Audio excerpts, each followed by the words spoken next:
Shalom, shalom, Israel, shalom. It's Brother Raya. I want to give all honor and glory to the Most High God, Yahweh, by Shema Mashiach, or Malak, Yahushua. Another strong shalom to all of the mighty brothers that go out there and labor on the highways and byways, making their body a living sacrifice. In the rain, the tumults, the demons, the uprises, the uproars, they're out there standing 10 toes down for the name of the Lord. Another strong shalom to all of the mighty brothers that are not out there as of yet, but they're building themselves up, reading, praying, fasting, taking notes, being diligent, steadfast, doing everything they could do to magnify the name of the Lord. Another strong shalom to all of the mighty Akwaf in this thing that actually sincerely reverence their husbands, being teachers of good things to the children at home, being quiet, shamefaced, submissive, loving, steadfast, cooking, sewing, cleaning, doing all of the righteous acts of our foremothers on fire for the Lord. Another strong shalom to all of the mighty Akwaf in this thing that are not married as of yet, but remaining shamefaced and diligent unto the coming of our Lord Yahushua. Another strong shalom to all of the children in this thing, abstaining from all lust, concupiscence, and peer pressure on fire for the Lord. And last but not least, another strong shalom to the whole entire nation on fire, reading, praying, and fasting in the last days. All right, this is going to be a Q&A through the Spirit. You may go for 30 minutes. We may go for an hour. We may go for longer than that. It's all to the will of the Most High God. All right, I'm about to share my screen. And let me know if you can see the screen. Right? Give me a strong con if you can see the screen. Right? And I'm going to kick it off right with this precept. Let's go to the mighty book of Ezekiel, the 40th chapter. It's the mighty book of Ezekiel, chapter 40, and verse number 4. And it reads, "And the man said unto me, Son of man, behold with thine eyes, and hear with thine ears." So that's a commandment. You have to behold with your eyes the works of the Most High, and hear with thine ears the secrets and prophecies, and set thine heart upon all that I should shew thee. And a lot of brothers and sisters don't really set their heart upon what the Lord's going to show them. They only hold it for a second or hear it for a moment. For the intent that I might shew them unto thee, art thou brought thither. Declare all that thou seest to the house of Israel. And that's what a watchman is going to do. He's going to declare all the secrets, the parables, the mysteries, the allegories, and the similitudes, thus saith the Lord. Right, let me go to the mighty book of Matthew, the 13th chapter. It's the mighty book of Matthew, chapter 13, and verse number 15. And it reads, it says, "For this people heart is waxed gross, and their ears are dull of hearing, and their eyes they have closed, lest at any time they should see with their eyes and hear with their ears." So the Lord is telling you to open up your eyes and your ears. Because if your heart is waxing dull, you're losing faith and you're not on fire, you're not going to be suited to understand and receive the words of God. And should understand with their heart, and should be converted, and I should heal them. So how do you be healed? How do you increase in faith? By understanding the words of the Most High. "For blessed are your eyes, for they see, and your ears, for they hear. For verily I say unto you, that many prophets and righteous men have desired to see those things which ye see." So the Lord's really talking to the 12, meaning a lot of men, they've been prophesied in part.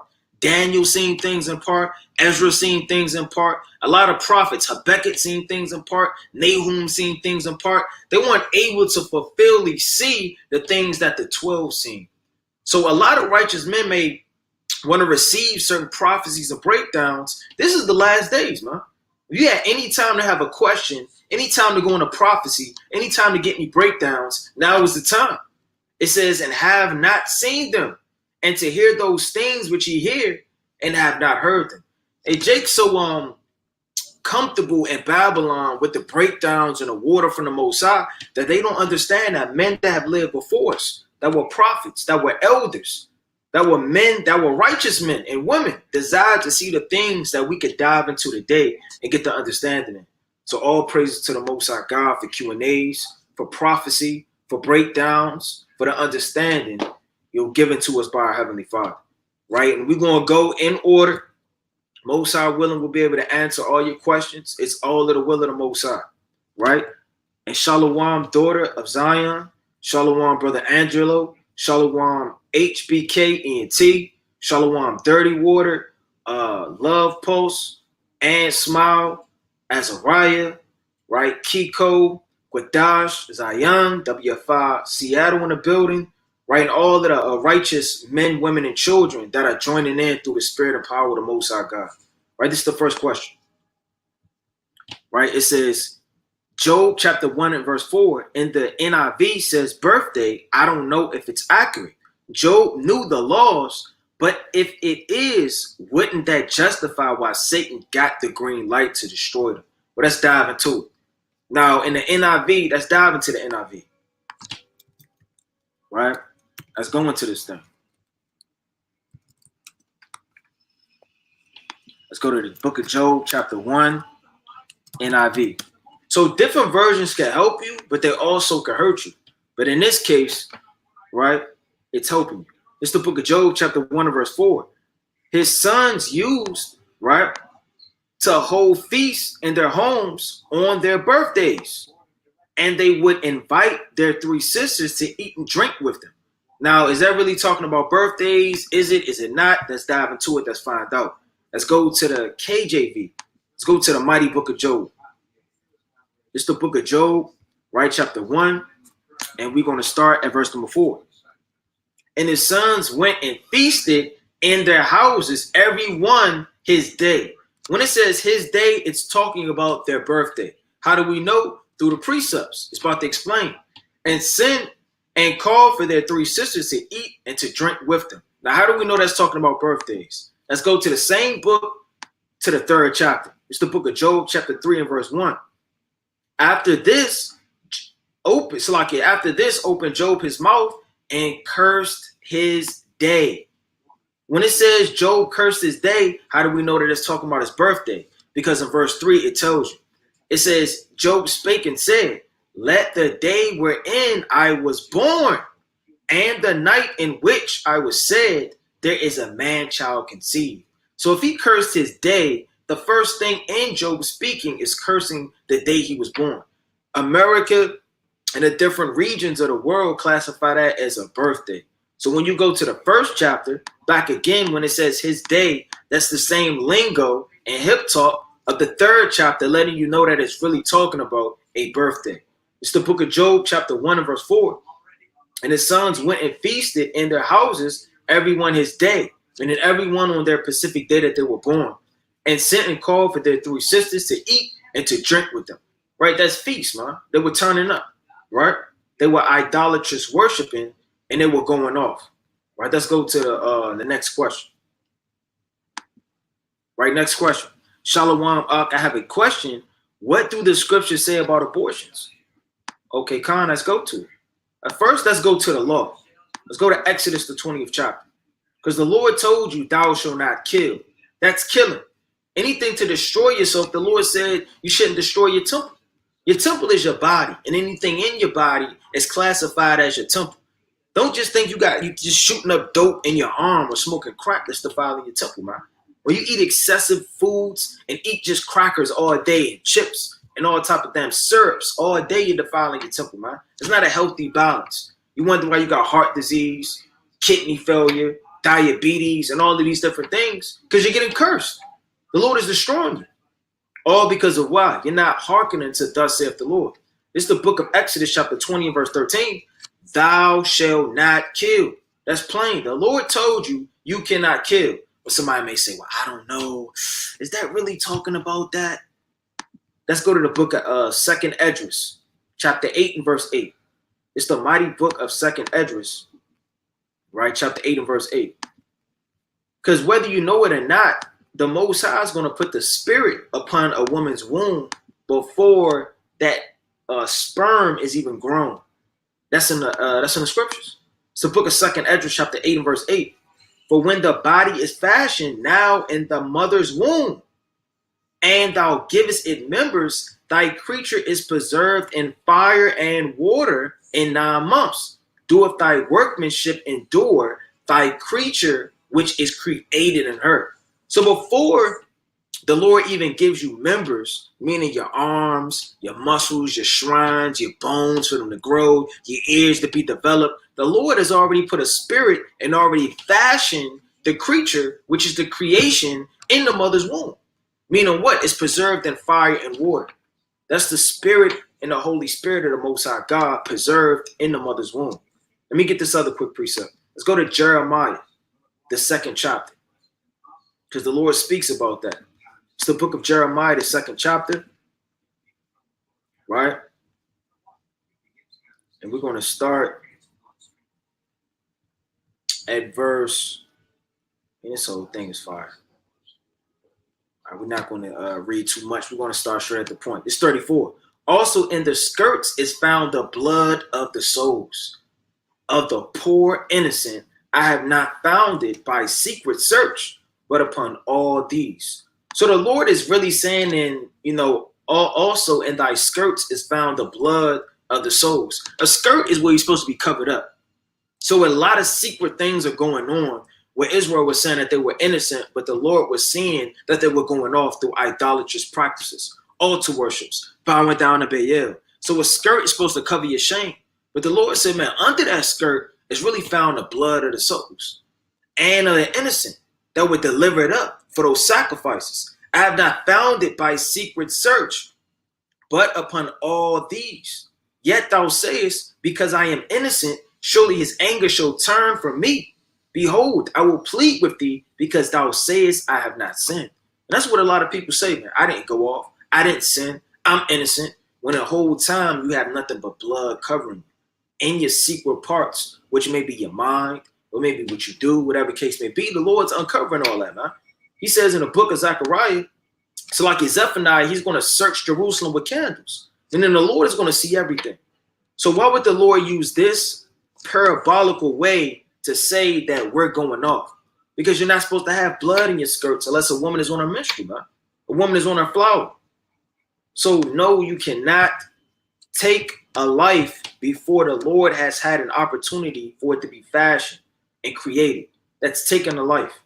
That's murder. Right? All right, next question. HBKENT. So will the ICBMs destroy and finish Babylon or Yahushua? All right, let's dive into it. Yahushua is going to finish destroying Babylon. Right? The Lord is going to destroy Babylon. Also, the ICBM missiles are as well. But we got to go into it. That's an in-depth breakdown in itself.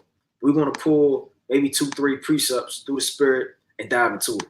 It's the book of Isaiah, the 16th, like the 19th chapter. It says, the burden of Egypt, behold, the Lord rideth upon a swift cloud, right? Meaning a big old so-called UFO to earth, and shall come into Egypt, meaning into Babylon, and the idols of Egypt shall be moved at his presence, and the heart of Egypt shall melt in the midst of it. Meaning everybody's going to be scared and fearful when they see Yahushua coming in the air.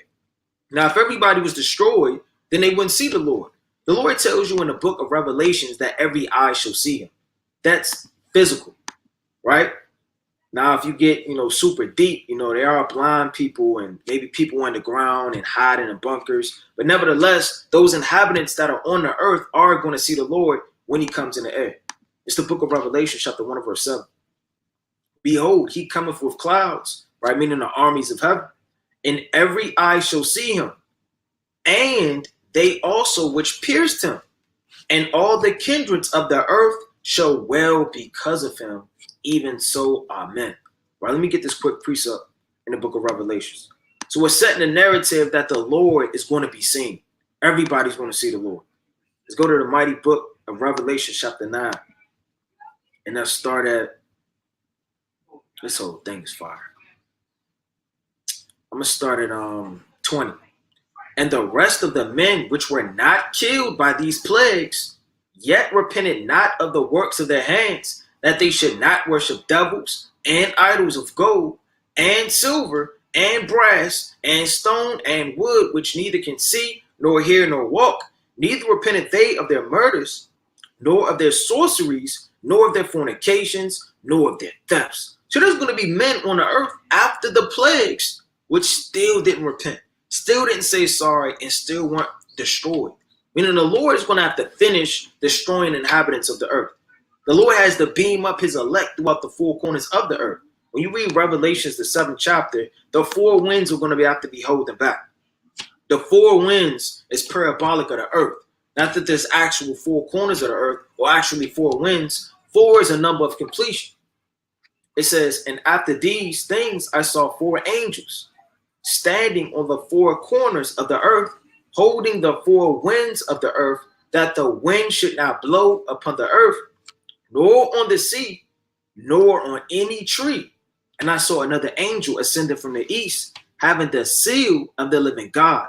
And he cried with a loud voice to the four angels to whom it was given to hurt the earth and the sea, saying, hurt not the earth, neither the sea, nor the trees, till we have sealed the servants of our God in their foreheads. So it's telling you over and over through the Spirit that the Lord is going to have to deliver up the elect and the Lord is going to be seen. Now let's go to Revelation 16 and 16. It's Revelation 16 and 16, and it reads, and he gathered them together in a place called in the Hebrew tongue Armageddon. Armageddon, Yahweh Shaphat, right? The valley of Jehoshaphat, right? The battle of Armageddon, all symbolic of the same thing, the same prophecy, and the same spirit. And the seven angels poured out his vial into the air. And there came a great voice out of the temple of heaven from the throne saying, it is done. And there were voices and thunders and lightnings, and there were a great earthquake, such as was not since men were upon the earth, so mighty an earthquake and so great. So this is during what? The battle of Armageddon. Let's hold this real fast. Let's go to the mighty book of Revelations, the 11th chapter. We're going to come back to that. It's Revelation chapter 11 and verse, I'm going to start at 11. And after 3 days and a half, right? So you have the 3 days, and this is after the 3 days. If brothers don't understand what the 3 days are, the week is, the different days, the 1,260, the 1,290, the 1,295, all of those days, go to the Daniel, right, 12 breakdown on the Cold Cuts channel. And after 3 days and a half, the spirit of life from God entered into them, and they stood upon their feet, and great fear fell upon them which saw them. And they heard a great voice from heaven saying unto them, come up thither. And they ascended up to heaven in a cloud, and their enemies beheld them. So men are going to be on earth. They have to be destroyed. So in the midst of World War III, during the battle of Armageddon, it says they durst fight in the book of 2nd Esdras, the 13th chapter. When they're going to stop warring and turn to fight against the Lord in the air. Right? But I want to go back to Revelations, the 16th chapter, and read 13, because 13 and 16 is saying the same thing. It says, and the same hour there was a great earthquake, and the 10th part of the city fell. So in one context, it says the third part, and another context, it says the 10th part. But the parts are going to fall once the children of Israel are up into those chariots. And the earthquake were slain of men 7,000, and the remnant were affrighted and gave glory to the God of heaven. Let's get that real fast. In the book of 2nd Esdras, right? It's the book of 2nd Esdras, chapter 13, right? And I start at verse number 6. And I beheld, and lo, he had graven himself a great mountain and flew upon it, Yahweh Shah Mashiach. But I would have seen the regional place whereout the hill was graven, and I could not. And after this I beheld, and lo, all they which were gathered together to subdue him were sore afraid. The sore afraid that is talking about is the same thing it said in Isaiah when they were moved at his coming. It just said that all the inhabitants of Egypt shall be like women in the day of the Lord. That's what it's talking about. They're going to be scared and durst fight. It's the book of Isaiah, going back to that 19, and we're going to start at 14. It says, the Lord hath mingled a perverse spirit in the midst thereof, and they have caused Egypt to err in every work thereof, as a drunken man staggereth in his vomit. Neither should there be any work for Egypt, which the head or tail or branch or rush may do. Check this out. In that day Egypt shall be like unto a woman, and it shall be afraid and fear because of the shaking of the hand of the Lord. So they're going to see the Lord. They're going to see the destruction. His shaking the hand is parabolic to the destruction, getting on them, overthrowing inhabitants and mountains of the host, which he shall shake over it.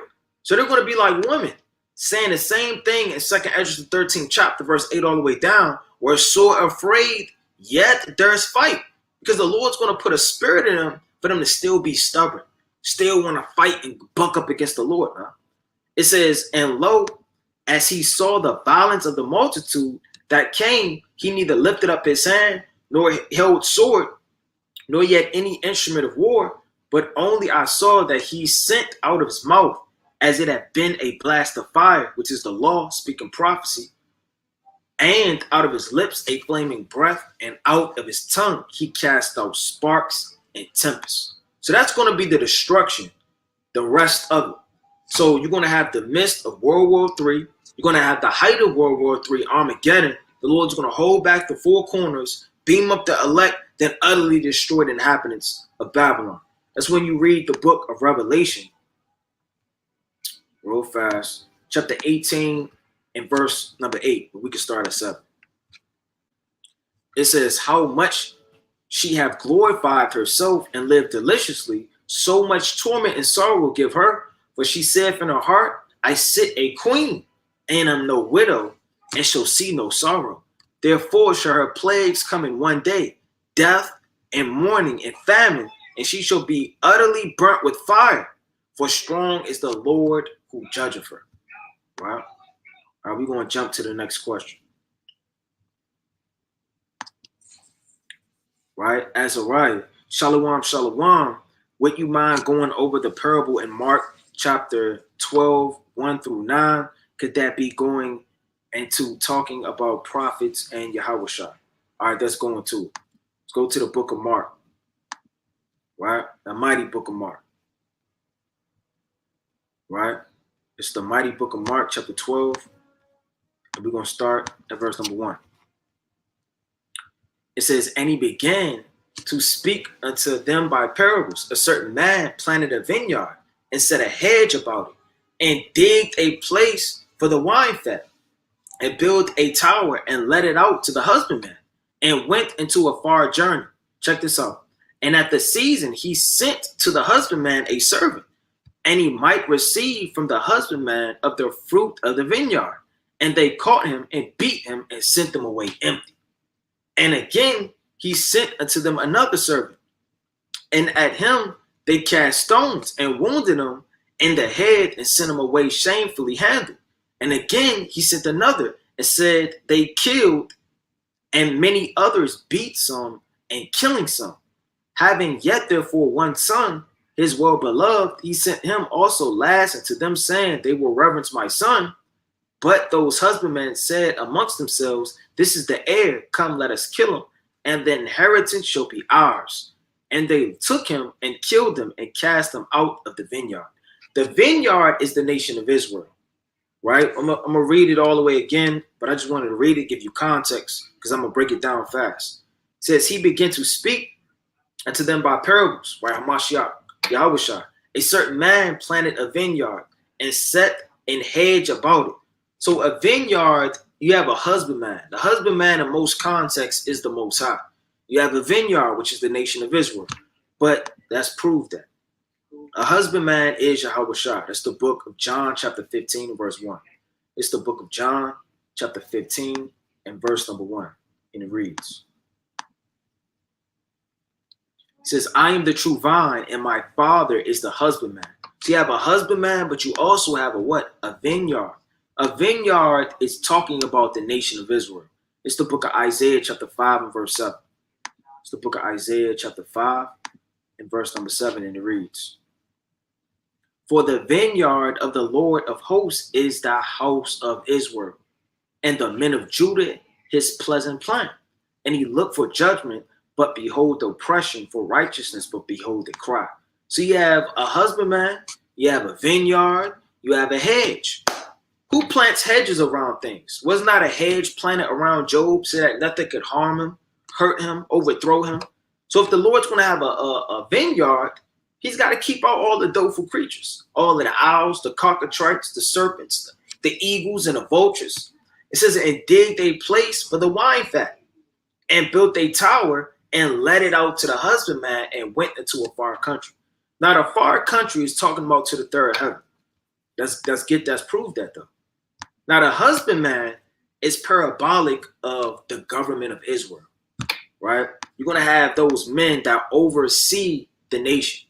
If you're a husbandman, what does a husbandman do? He sweats, he labors, he takes care of the what? Of the vineyard. You're gonna have a government. You have to have kings, princes, right? Noblemen, elders. But in this context, these wicked men were the Pharisees. They were the rulers of the law and over top of the vineyard. Let's go to it. Let's get a far country. That's how do we know that that far country is talking about the third heaven? It's the book of Proverbs, right? Chapter 7. And I'm going to start at verse number 19. For the good man is not home, he is gone on a long journey. So this same whore that tried to allure this man to commit fornication, right, is the same whore which is Babylon, alluring the mind of the simple to take advantage of him because the good man, Yahweh Shai, is not home. He's on a long journey. That long journey is talking about he's in the third heaven. It says the same thing in the book of Matthew, right, the 25th chapter. It's the book of Matthew, chapter 25, right? In verse, I'm going to start at 5. It says, while the bridegroom tarried, they all slumbered and slept. And at midnight, there was a cry made, behold, the bridegroom cometh. Go ye out to meet him. Check that out. So why has the bridegroom always got to come? Because he's somewhere far off. He's in the third heaven right now. It says verse 2, and at the season, he sent to the husbandman a servant, that he might receive from the husbandman of the fruit of the vineyard. Now the servants are who? The servants of the Most High God. They're the prophets. You have many men that serve that were ahead, man. You had Ezekiel, he served. You had Isaiah. You had Daniel. You had a lot of men, man. You had a lot of prophets that were put to death for the name of the Lord, killed by their own people, man. Let's go to the book of Matthew, right, chapter 23. Let me get this quick precept.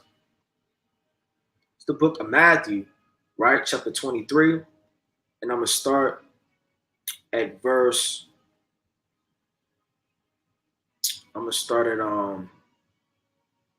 so thanks, fire. 29. Woe unto you, scribes and Pharisees, hypocrites, because ye build the tombs of the prophets and garnish the sepulchre of the righteous. And say, if we had been in the days of our fathers, we would not have been partakers with them in the blood of the prophets. Right? They killed them, huh? Right? They got rid of them, cast them out. Verse 3, and they caught him and beat him and sent him away empty, meaning deprived him of his labors and alienated him. And again, he sent unto them another servant, and at him they cast stones and wounded him in the head, right? Because they're always trying to cast stones at somebody and not cast stones at themselves. They're always trying to get on somebody else, but don't want nobody to get on them, right? They negate the weightier matters of the law. It says, and sent him away shamefully handled, right? And that's off. It says, and again, he sent another, and him they killed, and many others beaten some and killed some. Having yet, therefore, one son, his well-beloved, talking about Hamashiach wa Malak, he sent him also, last unto them, saying, they will reverence my son. It's the husbandman saying this. But those husbandmen said unto themselves, this is the heir, come, let us kill him, and inherit, it's like an inheritance shall be ours. Because they really want to be the rulers. They don't want nobody above them. They want to be the government, the stand, the stay, the preeminence, the judge. And they took him and killed him and cast him out of the vineyard. What shall therefore the Lord of the vineyard do? He will come and destroy the husbandman and will give the vineyard unto others. I mean, you have to remove these men from governing over Israel because it's destroying the whole nation. One wicked leader, one wicked husband, one wicked father can overthrow the whole household and family. And have ye not read the scripture, the stone which the builders rejected? The builders rejecting them are the Pharisees. The stone, because they're building up so-called the nation, right? They're putting this man here, giving him this office, right there, establishing councils and matters. But the stone is Yahushua. it's become the head of the corner, meaning the chief stone. Right? Salakia for the lengthy breakdown. Right? We're going to go to the next question through the Spirit. Right? And it reads, it says, Shalom Malak, how do I go about living in a wicked family members? Any tips? Also, how can I build my faith?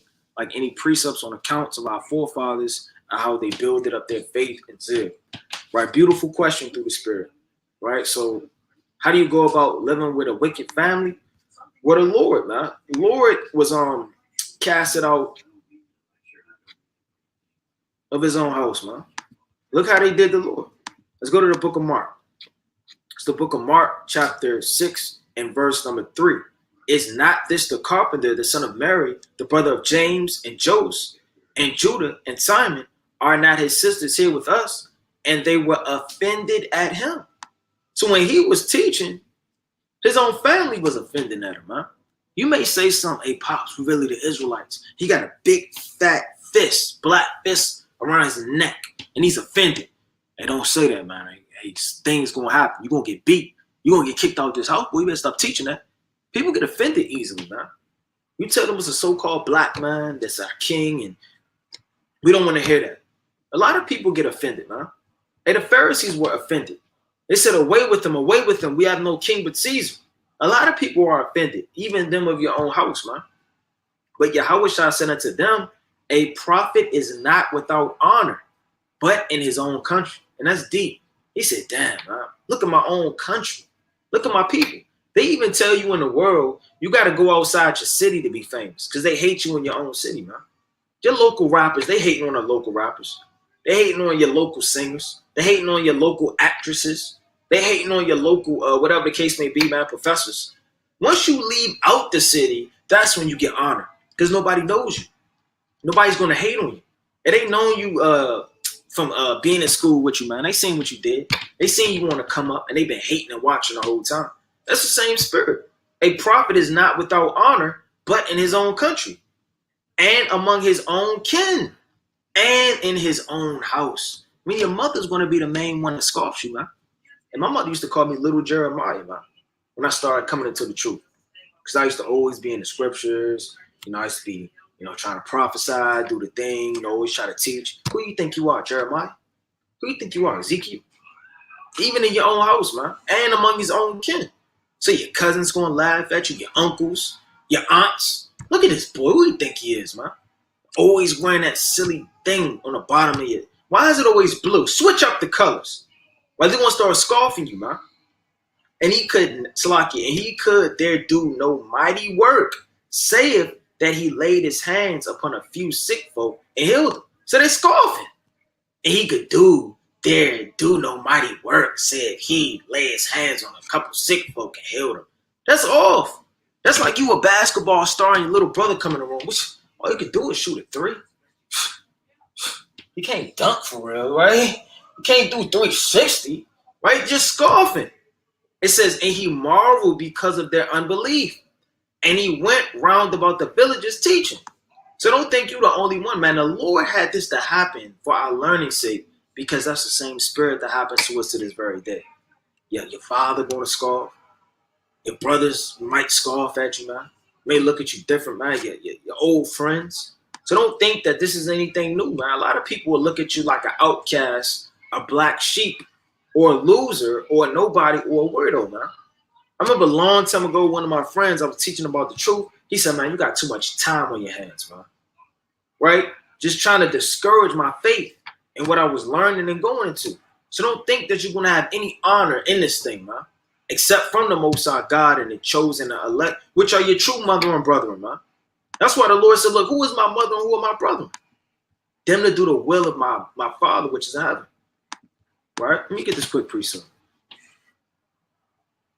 Right? This is the mighty book of Matthew, right? Chapter 12, verse 48. But he answered and said unto him that told him, who is my mother and who are my brother? Because you may feel like your mother is really your mother, which she is. But I mean, who would you really rather have in your corner? Somebody that knows these precepts wholeheartedly, and that's the elect, that will care for you no matter what's going on. Understand the curses. Pray with you, fast with you. cry with you, man, uplift you and be there for you, knit for you your garments, hold you and you hold her as a mother in the spirit, man. Or your mother that just beat that pot and say, dinner's ready, man. 14 years ago, 10 years ago. It says, who are my brethren? You know, who's really your brother, man? The one that gave you a damn noogie and ran your bath water? Or your brother that cried and prayed with you, man, and fasted with you, and casted out demons with you, and broke down precepts to you? Who's your real brother? The one that's smoking weed and barely talk to you and talk trash every time you see him, man? It says, and he stretched forth his hand toward his disciples, because those were his real brothers. And they were with the Lord even to the time of his death. It says, and said, behold, my mother and my brethren. For whosoever shall do the will of my Father, which is in heaven, the same is my mother and sister. So like my brother and sister and mother. So we your brothers, man. All the brothers on this live right now, tuning in, on fire, taking notes, or listening for edification. They're your true brothers, man. Hit up the email. Watchman for Israel 77 at gmail.com. Brothers will get up with you, man. And Lord willing, we could go from there. How to build up your faith? You have to first not be unrooted in your faith. You have to actually believe. A lot of brothers want to get built up in the faith, but you have to be planted first. You have to be planted. If a doctrine comes, a philosophy, another way of living, or just a scoffer comes and shakes your faith so easy you would never root it in the first place, man. Let me get this quick proof. It's the book of Colossians, chapter 2 and verse 7. Rooted and built up in him and established in the faith. So you want to talk about faith, first you got to be rooted. You have to actually believe that the Lord is real. His name is Yahweh and his son's name is Yahweh Shai. That I'm actually an Israelite. That I actually believe that Peter walked the earth. Abraham actually existed. Whether I see proof of an ark of Noah, chains and shackles presented before me in a museum, I believe I was a slave, man. You have to be built up and rooted, because guess what? Satan's going to come to your mind. Do you really believe this? I talked to a brother not too long ago, and this brother was in the truth. He was on fire. He actually was a teacher. He used to teach Israel. And brothers have seen him on videos, man. He fell out the truth. And I was trying to check in on him. I'm like, what's going on? It's been over a year. You're not reading, you're not fasting. What's going on, man? He said, yeah, I don't even know if I believe this anymore. I don't even know if this is true. Everybody said they have the truth. Why does this camp say this and this camp says that? And I couldn't help but to think you never really believed in the first place. If you could get rooted out by what other people do, what other people are talking about, what comes on the TV, what the damn world news is, or if anything can shake what you believe, you never believed it to begin with. It says, as ye have been taught, abounding therein with thanksgiving. And a lot of time we read the scriptures and I read that. Let's get to the meat. We want meat. You put your little bib on and you start beating the table. We want meat. No, brother, first of all, you got to be built up, man. A lot of brothers accumulate all of this knowledge, but their spirit isn't rooted in Yahweh Shai, man. Because when the rain comes, what's going to keep that tree planted? Is it the end-up breakdowns? Is it the prophecies? Is it all of the hidden mysteries and knowledge of things you never thought that were there, and then you read it again, you put a magnifying glass on it? What's going to keep you there? It's your faith. That's why when Paul was coming to this church in Colossians, right, he was teaching those men that. Let's go to the book of let's go to Colossians, the first chapter, and let's start at verse number 9. Right? This whole thing is fire. I really want to start at verse 5, but I don't want to read too much. It's verse 9. For this cause, we also, since the day we heard it, do not cease to pray for you, and to desire that ye may be filled with the knowledge of his will, and all wisdom and spiritual understanding. So when Paul was teaching these men that were coming into the faith and growing in his truth, he didn't ask for them to have nothing else, but that they may be filled with the knowledge of his will. Meaning you have to know Yahweh Shai for yourself. You have to walk with him on your own path, that ye might walk worthily of the Lord unto all pleasing, being fruitful in every good work, increasing in the knowledge of God, strengthened with all might, according to the glorious power in all patience and long suffering with joyfulness. Check that out. But let me read verse 5 real fast. For the hope which is laid up for you in heaven, whereof ye heard before in the word of truth of the gospel. So this hope that's laid up, that you heard, you got to believe that, man. You got to be rooted in that. You can't just hope for something and you're hoping and you're tired of looking and you get weak and you fall away. Let's get the book of Psalms, last one on this. It's the book of Psalms, chapter 130. Right? It's the book of Psalms, chapter 130, and verse number 5. I wait for the Lord, my soul doeth wait, and his word do I hope. And a lot of people can't wait, man. While you watch these little ghetto movies and TV shows, you got this woman and man locked up. Yeah, I'm going to wait for you, baby. Yeah, I'm going to wait for you. He's sitting up there locked up doing 5 years. She can't wait for him because she doesn't really love him, man. She doesn't really, that's not her soulmate. They're not really married, man. They're going off in the world. Who's really going to wait, man? Do you really wait for your so-called brother and he say he'll be right back? No, you catch the bus and you get out of there, man. If you're going to truly wait and hold it down, you're going to have to believe what it is that you hope for and wait for, man. We may be 80 years old when we get out here, man. We may be in our 40s. Hey, Lord willing is this generation. But don't let it overthrow your faith, waiting and believing, no matter how long it is. Tobit was blind 8 years. Men that went through trials and tribulations, all in the faith. So what I would say to you, King, is to read all of the epistles. Not just to read them for the breakdowns, but the spirit of how Paul loved them, how he was nurturing them and really caring for their spirits and souls to be saved in what he was preaching. Hebrews 11. Right, let's go to the next one. Right, next question. Is it unlawful to eat cooked food that someone else cooks on the Sabbath day? Right, so I want to go to this quick precept. So, Salaki, bear with me.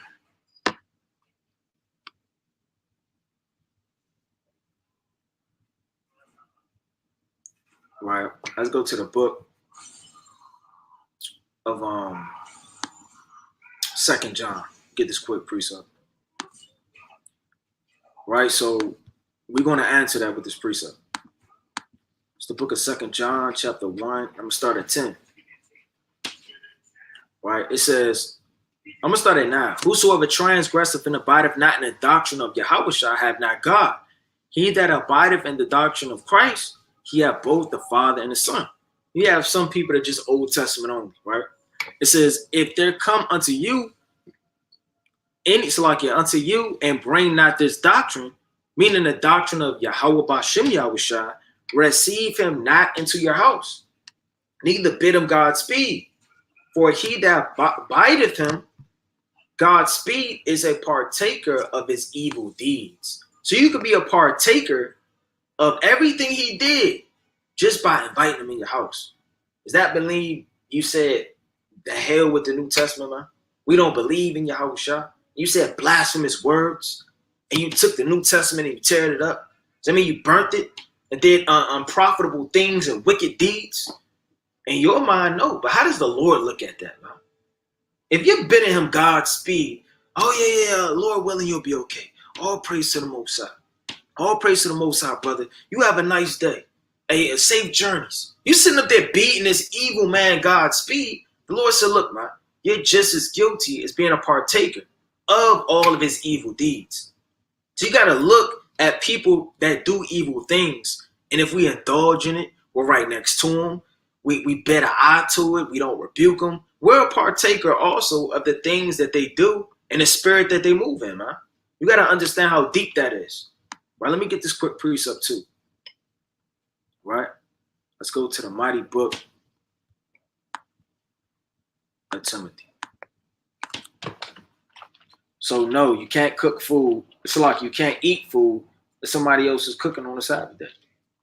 They're sitting up there breaking the law, going off, right? And you will be a partaker right with them on those evil deeds. It's the book of 1 Timothy chapter 5 and verse 22. It says, lay hands suddenly on no man, neither be partaker of other men's sins. So you don't want to be a partaker of another man's sins. right? My uncle sitting up there smoking weed, and I'm just cleaning up his ashes so my mother doesn't see it, or his niece doesn't see it, man, or damn grandma don't see it. I'm sitting up there covering up all of the ashes. I'm vacuuming an extra just to hide his wickedness and folly, man. They even do that in the judicial system, in the so-called America, man. If you're an accessory to a crime, if you pass somebody a gun, you sitting up there was warming up the car where they're robbing the bank. You didn't rob the bank, but you're warming up the getaway car. You're a partaker at the table of devils. Like it says in 1 Corinthians, the 10th chapter. So no, you don't want to move in that spirit of being cunning and crafty with the law. Right? So I strongly advise that you do not do that. It's the next question. When Jacob's trouble hit, how will we know? And the second we do know, how will we make our move then? Right? So you're most definitely going to know when it's Jacob's trouble. Right? You won't be going to work. This whole society will be broken down extremely slowly, but it's going to happen faster than you think. For example, the society's already being broken down right now. The US dollar is not being used in a lot of countries. Right? Matter of fact, let's look that up.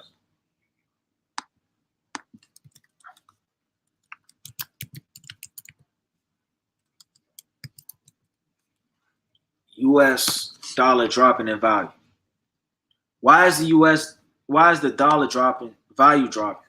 New York, right, the dollar sank to its lowest in April 2022, right? Cooling US inflation. So it's talking about the US dollar. Is the dollar losing value in 2023? After research, right, it says the US dollar weakened modestly in 2023. Check that out, man. So don't think you're going to get some news flash, Jacob's trouble, Jacob's trouble, Jacob's trouble. This slowly is happening right before your eyes. The US dollar is dropping. Check this out. Where aren't they, Salaki, accepting the US dollar?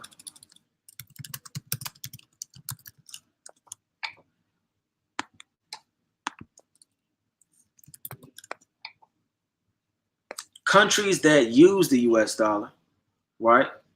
Then they have countries that don't. Will the US dollar be replaced? So you got to go through these articles and find out. We're not going to do an in-depth breakdown, but you got to go through these articles and find these things out, man. Not every country is accepting the US dollar, right?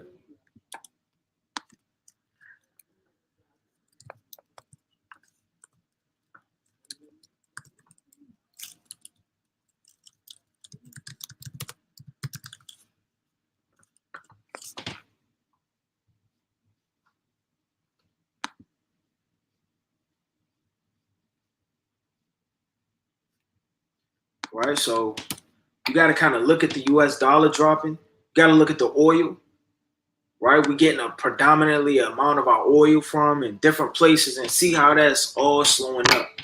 The market crashing, right? All of these different banks going out of business. A lot of companies are going out of business. All of that's happening all around the earth, man. They're banning Bibles in foreign states and countries. So this is slowly happening, which is stages. If you don't know how to count prophecy or get into prophecy, what you want to do is you want to look and you want to see all the major prophecies of things that are going on and start checking them off your list. This has happened. This has happened. This has happened. This is going out. I see this happening. All praise to the Most High. We kind of figuring out that we're closer to the end. Right? Let me get this quick precept. This is the book of 2nd Esdras, chapter 16, and verse, I'm going to start at 12. Matter of fact, I'm going to start at 14. Behold, the plagues are sent and shall not return again until they come unto the earth. The fire is kindled and shall not be put out till it consume the foundation of the earth. Like as an arrow which is shot of a mighty archer returneth not backwards, even so the plagues that shall be sent upon the earth shall not return again. So we're living in the days of the plagues, and we're going to read about them. Woe is me, who would deliver me in those days? The beginning of sorrows. We're already living in sorrows. And great mournings. Mournings are going to increase on the earth in Lamentations. The beginning of famine. So when you see the beginning of famine, you should already know that these days are close. Great death. That could be great death by diseases, pestilence, great death by war and armies, great death by missing dead bodies and children, great death on a large level is coming. The beginning of wars. We're living in the midst of wars. And the powers shall stand in fear. So when you see peace treaties, that's fear. Because they understand and know that they can't win a war. So they're bowing down with a peaceful treaty. That's like, what nation is going to bow down to another nation and just say peace? I thought it was a poke-out chess contest. I thought U.S. wanted to be the baddest. Thought Russia wants to be the baddest. Thought China wants to be the baddest. Thought all of these nations, they want to rule the earth. Didn't the Greeks want to rule the earth, man? Didn't Pharaoh and the Egyptians want to rule the earth and rule their time and their dynasties and their different social classes, man? So when you see peace treaties and them joining together hand in hand, is to win wars, and it's to understand that they cannot take down other nations. So when the powers of the earth starts to stand in fear, that be your government classes and the people living within, the beginning of evils. And we see evils, man. Got the LGBT community in the uproar and all different things on the loose. What shall I do when the evil shall come? Because they're going to make their way of everything we've been reading about all the way to Babylon. Because guess what? 9 out of 10 or 8 out of 10 of all of these things that we're reading about, they're already in Iran. They're already in Afghanistan. They're already in these third world countries. Behold, famine and plague, tribulation and anguish are sent and scourges for amendment. But for all these things, this is a very deep verse, they shall not turn from their wickedness, nor be always mindful of the scourges. That answers your question. Because it's like, well, we could still sin. We could still go off. People don't even understand that we're damn near living in Jacob's trouble. They're not mindful of the scourges. The Lord's showing you this in part, showing you to repent. So when people start to lose their jobs, mandatory jabs and different places for you to enter establishments and buildings and US dollars dropping and all of these things happen, they're not mindful of the scourges. Because they think it's going to have to be a big bomb, a big explosion, your arm chopped off, and now you're living in Jacob's trouble. Like the so-called white man is going to run a blunt across the air and say Jacob's trouble. And then it's just, it's going to enter onto your TV screens. It's going to alarm you on your phone. And the next thing you know, you're a pilgrim on the earth, man. When you can't be able to pay bills and this government starts to crash, and it starts to adapt you into a way of living to associate you to the beast and have you to break God's commandments, then you have to understand that, you know what? Jacob's trouble isn't a day. Jacob's trouble is a time where everything is evil and it's going to be impossible to live, and evils and pestilence and violence, diverse beasts and war is going to be populated on the earth. So the Lord is telling you, man, a lot of people can't be mindful of the scourges because they don't even understand. The more you read, the more you'll understand what times you're living in. It says, behold, victuals shall be so good cheap upon the earth. This is during the time of Jacob's trouble. So you're going to have victuals being cheap, peace treaties, and peace. It says that they shall think themselves to be in good case. And even then shall evils grow upon the earth. We keep reading about growing and growing and growing. The word grow, let's look that up. Because what's the word grow? What's the definition of grow? Get bigger, taller, larger, increase in size, undergo natural development by increasing in size, changing physically, progression. Check that out. So it's going to have to slowly progress and progress. I mean, it's not going to be one day. It's going to happen over time. And you're going to know and say, you know what? These are the times that I'm living in because I can look outside. I can see the economy. I can read. It's impossible to do this because of this precept. And you know what? Because of that, this is going on. The earth that they shall think themselves to be in good case, and even then shall evils grow upon the earth, sword, famine, great confusion.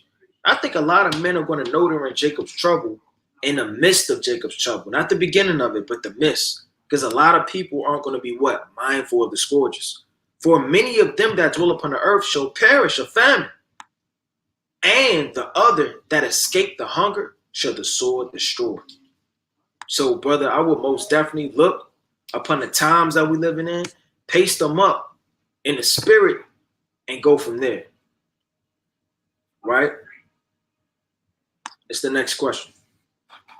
Is it lawful to naturally dye your hair with the sun? Well, you don't want to dye your hair at all, right? It's not of the Lord, right? You don't want to move in a dying spirit. You know, next thing you know, you're sitting up there, you're dyeing your damn hair, man. Right? You're getting orange and green and purple, and you're sitting up there and you're trying to figure out what the hell is going on, man. So you don't want to dye your hair. That's not righteous, right? Let me get this quick precept. Let's go to the mighty book of Leviticus. Now, if your hair, if the sun dyes your hair, there's nothing you can do about it. You don't have to walk around with a wave cap all day long or a bonnet, or walk around with a do-rag on for the sake of the sun having you to commit sin against the Most High, right? And people hair naturally dies sometimes when they're in the sun. I know a lot of people when they got dreads, they'll flip their hair back and then the sun or burn the top of their hair, and it'll make some of their dreads a lot of light brown. But it wasn't on purpose. They're not intentionally standing in the sun. Right? This is the book of Leviticus, chapter 13 and verse number 29. And it reads, if a man or woman have a plague upon the head or the beard, the priest shall see the plague, and behold, if it be in the sight, Salakia, deeper than the skin, and there shall be a yellow thin hair, then the priest shall pronounce him unclean. It is a dry scald, even a leprosy upon the head or beard. So you don't want anything close to envy or even look like or have the appearance of evil. You know, you don't want to take something and rub it in your hair. It's not dye cream, but it gives the illusion of dye cream. Or stand in the sun to naturally dye your hair, right? For whatever reason why you would want to do that, I would want to kind of focus on why would I want to do that in the first place. The Lord said, you're wonderfully made, man, in the spirit, right? Don't ever think that you're not beautiful. You know, not that you don't think that you are beautiful, but you will want to embrace how the Most High made you, man. Let's go to the book of Ezekiel, chapter 16 and 14. It's the book of Ezekiel, chapter 16 and verse number 14. And it reads, it says, and thy renown went forth among the heathen for thy beauty, for it was perfect. Check that out. Through my comeliness. So when the Lord made you, you were perfect through his comeliness, which I have put upon thee, saith the Lord. Some people have little noses, then their husband like, I like your little nose. Some people got big noses. Some people got big ears, little ears. Some people got small eyes, big eyes. A lot of people like things about Pacific people, man. I like your hair texture, or I like how rough it is. Your husband, your wife, whatever the case may be, and the Lord made you perfectly in your comeliness, which he put upon you. Right? You don't want to change the creation, right, that the Creator had put upon you. Right? So most definitely would inquire you not to do that, sister. Right. Next question. Is organ donation lawful according to the Bible? Right. Organ donation. Right. Well, let's go to it real fast. Now, first and foremost, let's go to 1 Kings chapter 13. I'm going to start at 30. Start at 31. Start at 30. and he laid his carcass in his own grave. And they mourned over him, saying, Alas, my brother. And it came to pass, after he had buried him, that he spake to his son, saying, When I am dead, then bury me in the sepulchre wherein the man of God is buried. Lay my bones beside his bones. So in the ancient world, there was no digging in bodies and grabbing things out and preserving this for here and doing that for there. These men were properly buried. A lot of the times, the Most High will send a prophet and a man of God to heal you. The Lord heals people that died with ailments, sicknesses, that the glory of the Most High and his name may be magnified. Now, if you want to donate your eyes, sitting up there, you want to donate your ear, you want to donate your pinky, right, to your brother, because he always envied that pinky ring. His pinky is too small. You wanted that bigger pinky so you could fit your grandfather's heirloom, man. It's off. Sitting up there shifting around the creation and taking it and making it, it's a mad scientist spirit. It's not of the Most High. There's no account of you taking somebody's head and putting it on head, and then I'm gonna take this elbow part and I'm gonna take this arm. That's what's his name, man? Einstein, man. What's it? Frankenstein.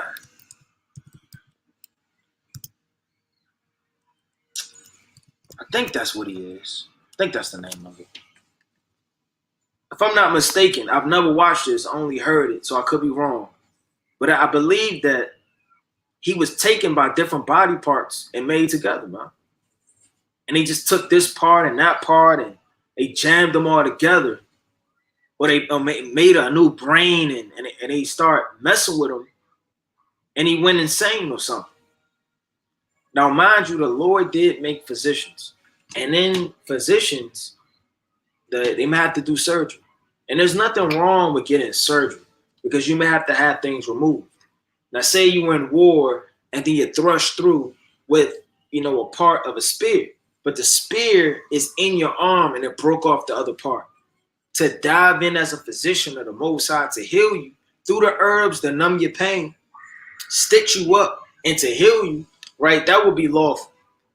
But going into your body to take something out you don't like what they call them, Brazilian butt lifts, and taking this and grabbing out of there, nose jobs and ear jobs, that's off.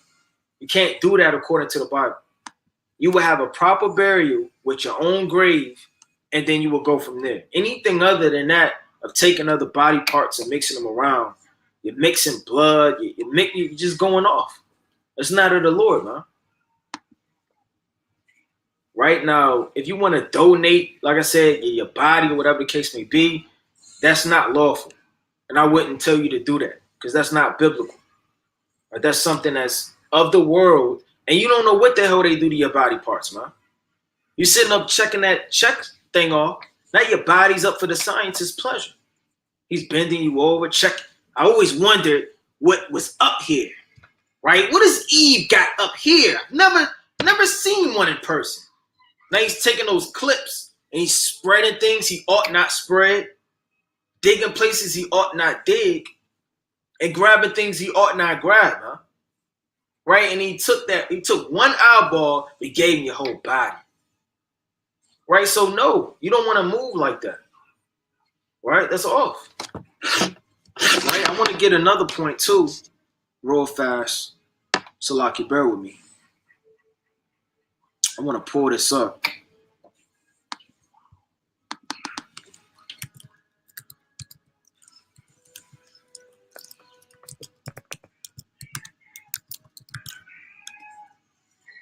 Salaki. Donation of body parts.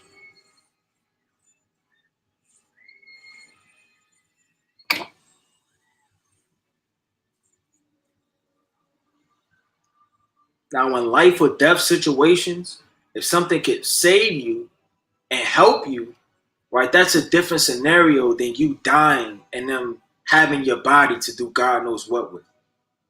Because you don't even know if they're going to take that and do what they said they're going to do with it. They're going to test you out, Right? They do a lot of tests on dead bodies, man. Just like they do on monkeys and different creatures. Right? So you got to be careful with what you sign and kind of look up with, because it'll overthrow you. Just being honest. Right? You want to be wise in this thing. Right? So we can go to the next question. But I wanted to kind of look up that, for the sake of it. But nevertheless.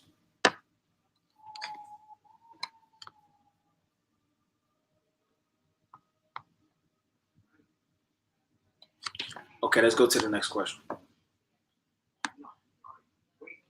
It says, was Joab an Israelite? Also, what exactly is a Carmelite like Nabal in 1 Samuel 30 and 5? Okay, let's go. Now, Joab, let's go to the mighty book of 1 Chronicles. Right, let me get this quick precept in 1 Chronicles. We're going to go to 1 Chronicles chapter, see what I want, 21. 1 Chronicles chapter 21. And I'm going to start at verse 2. It says, I'm going to start at 1. And Satan stood up against Israel and provoked David to number Israel. So Satan was provoking David to number Israel. And David was all for numbering Israel because that was of the priests, and opposed for them to do the numbering. And they were like the sand of the sea, which cannot be measured nor numbered. Meaning it wasn't his office or his duty to do that, right? To number Israel. That wasn't of the Lord. So Satan tempted him, right, to number Israel, right, through pride, to overthrow King David, right? It says, and David said to Joab and the rulers of the people, go number Israel from Beersheba unto Dan, and bring the number of them to me, that I may know it. And Joab answered, the Lord make his people 100 times so many more as they be, but my Lord, the king, art not thou, Salakia, are they not all my Lord's servants? Why then doeth my Lord require this thing? Why will he be a curse of trespass to Israel? Nevertheless, the king's word prevailed against Joab, wherefore Joab departed and went throughout all Israel and came to Jerusalem. And Joab gave the sum of the number of the people unto David. And all they of Israel were numbered 1,000 and 100,000 men that drew swords, and Judah was 410,000 men that drew swords. But Levi and Benjamin counted he not among them. So he didn't count Levi and Benjamin. For the king's word was abominable to Joab. So Joab knew that the Lord was going to curse and judge Israel, and it would be sent unto King David. So when he was trying to foresee the evil that the Lord was going to cast upon Israel, so he didn't number Levi, nor did he number Benjamin. So he was trying to give a false number to David, because it was abominable that he even asked that in the first place, because he knew the judgments. And God was displeased with this thing, therefore he smote Israel. So it was like Joab tried to stop and stay the hand from King David going off. So he was torn betwixt two.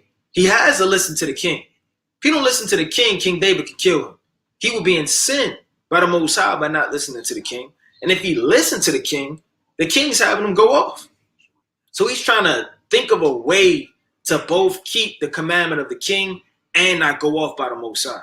And only an Israelite would think that strategic in this situation to not commit sin. No heathen is going out his way to manipulate the situation like that so he can not sin before the king and the Most High. So he's definitely an Israelite. The things that he did, the wars, him being captain over, David's army and winning and prevailing was all of the Most High. Now, he wasn't righteous. He went off, but nevertheless, he's definitely an Israelite. Right? The second part of that question, 1 Samuel chapter 30 and 5. Let's go to it. This 1 Samuel chapter 30 and verse 5. Right? And it reads, it says, And David's two wives were taken captives, Anola and the Jezreelite, and Abigail, the wife of Nabal the Carmelite. So when you go to that, I want to go to this quick precept real fast. Let's go to the mighty book of Joshua, chapter 12, just to explain that. So a lot of the times in the scriptures, it's not a nation, it's a landmass. A lot of people look at it as a nation when it's really a landmass. It's Joshua chapter 12 and, bear with me, 22. The king of Kadesh won the king of Jerusalem of Carmel. So it was of Carmel. So Carmel is a location, right? When you go into the blue letter, let's go into it real fast. See if we can show that.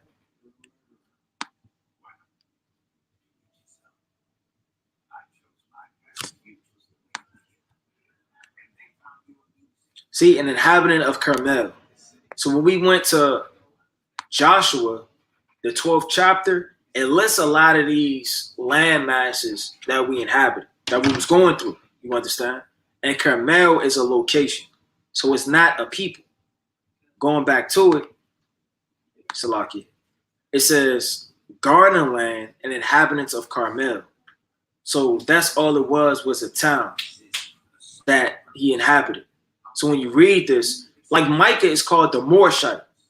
Bethlehem is called the Bethlehemite. Now, is he really a Morshite? No, he's not a Morshite. He's an Israelite. Let me get that real fast on Micah chapter 1 and verse 1.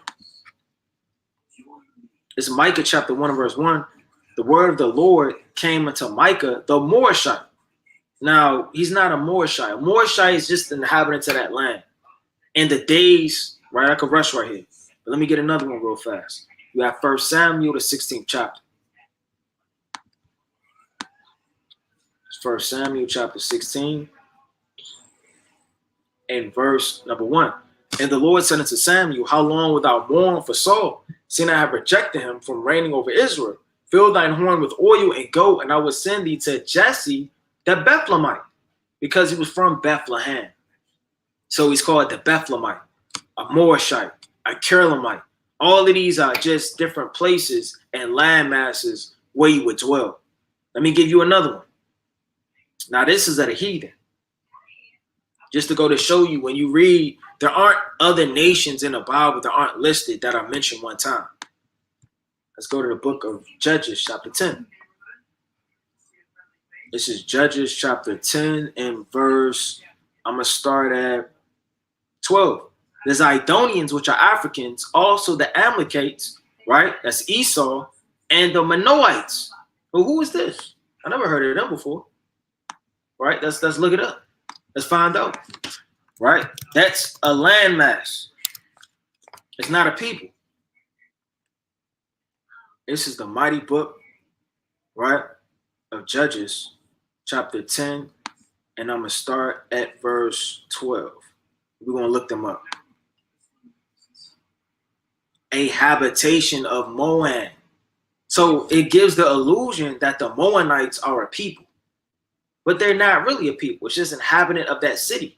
But when you read Judges, you're like, okay, well, the Zidonians, they're a people. The Amalekites, they're a people. The Manoites, they're a people. They got to be a people. I mean, it's listed right in this context. That's why you got to go into that etymology. You know, that'll help you to understand a lot more and a lot better what you're reading. All right, let's go into it. Next question. Can you break down the sin unto death? I feel lost and numb from Christ. I'm not sure what you're talking about, King. I think you're talking about First John chapter 5. I could be wrong.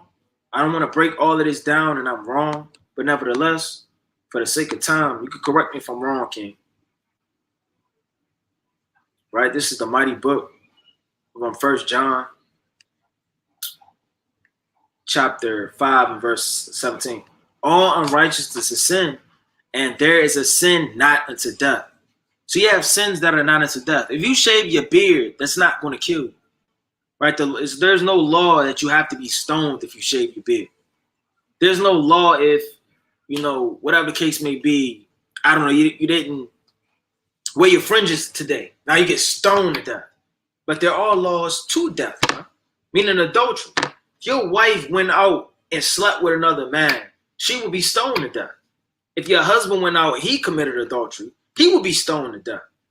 Right? There's certain things that will have murder, that will have you to be stoned to death. So there's a sin not unto death, there's a sin to death. We know that whosoever is born of God sinneth not. That's not saying you'll never sin again. Meaning you sinneth not in a body being born again.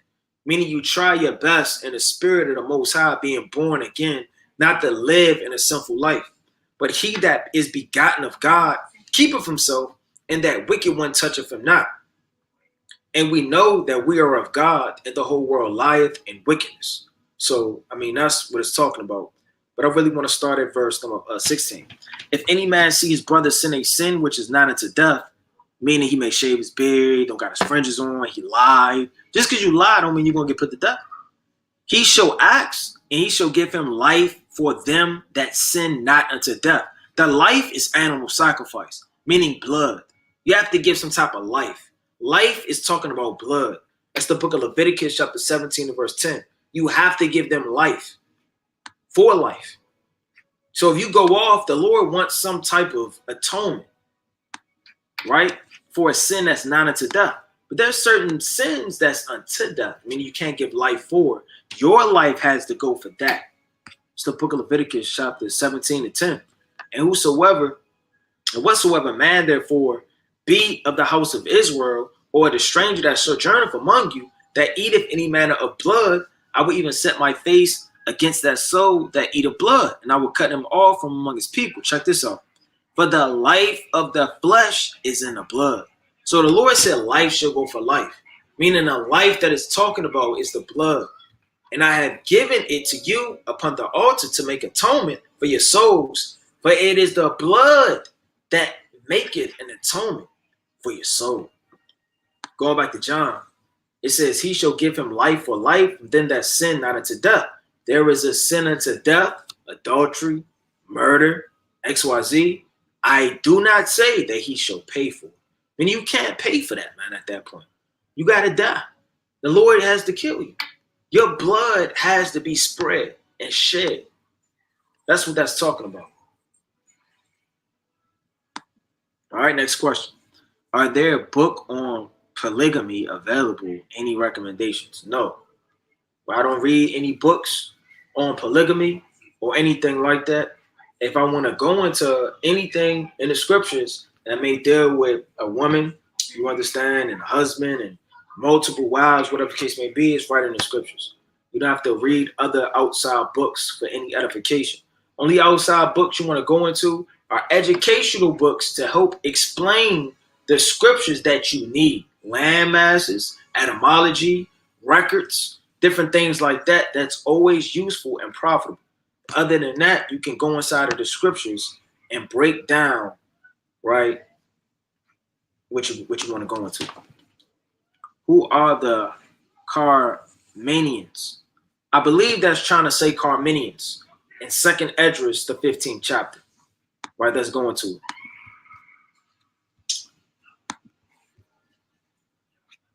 Right, it's the book of 2nd Esdras, right, chapter 15, and I believe around 29-ish. Right, this is the book of 2nd Esdras, right, 30. Chapter, I'm gonna start at 29. Chapter 15 and 29.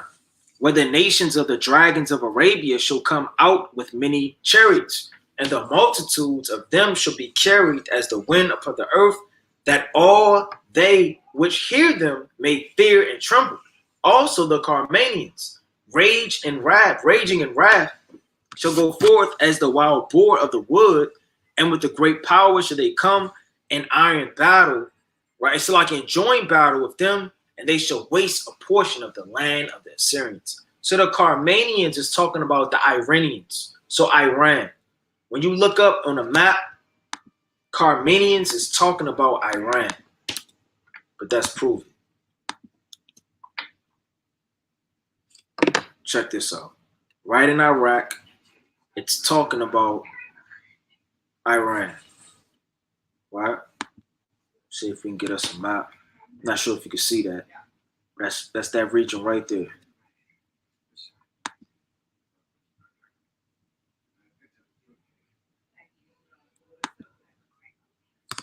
Right? Carmenia, right? It says it's a historical region that approximately corresponds to the current province of Kerman, Iran.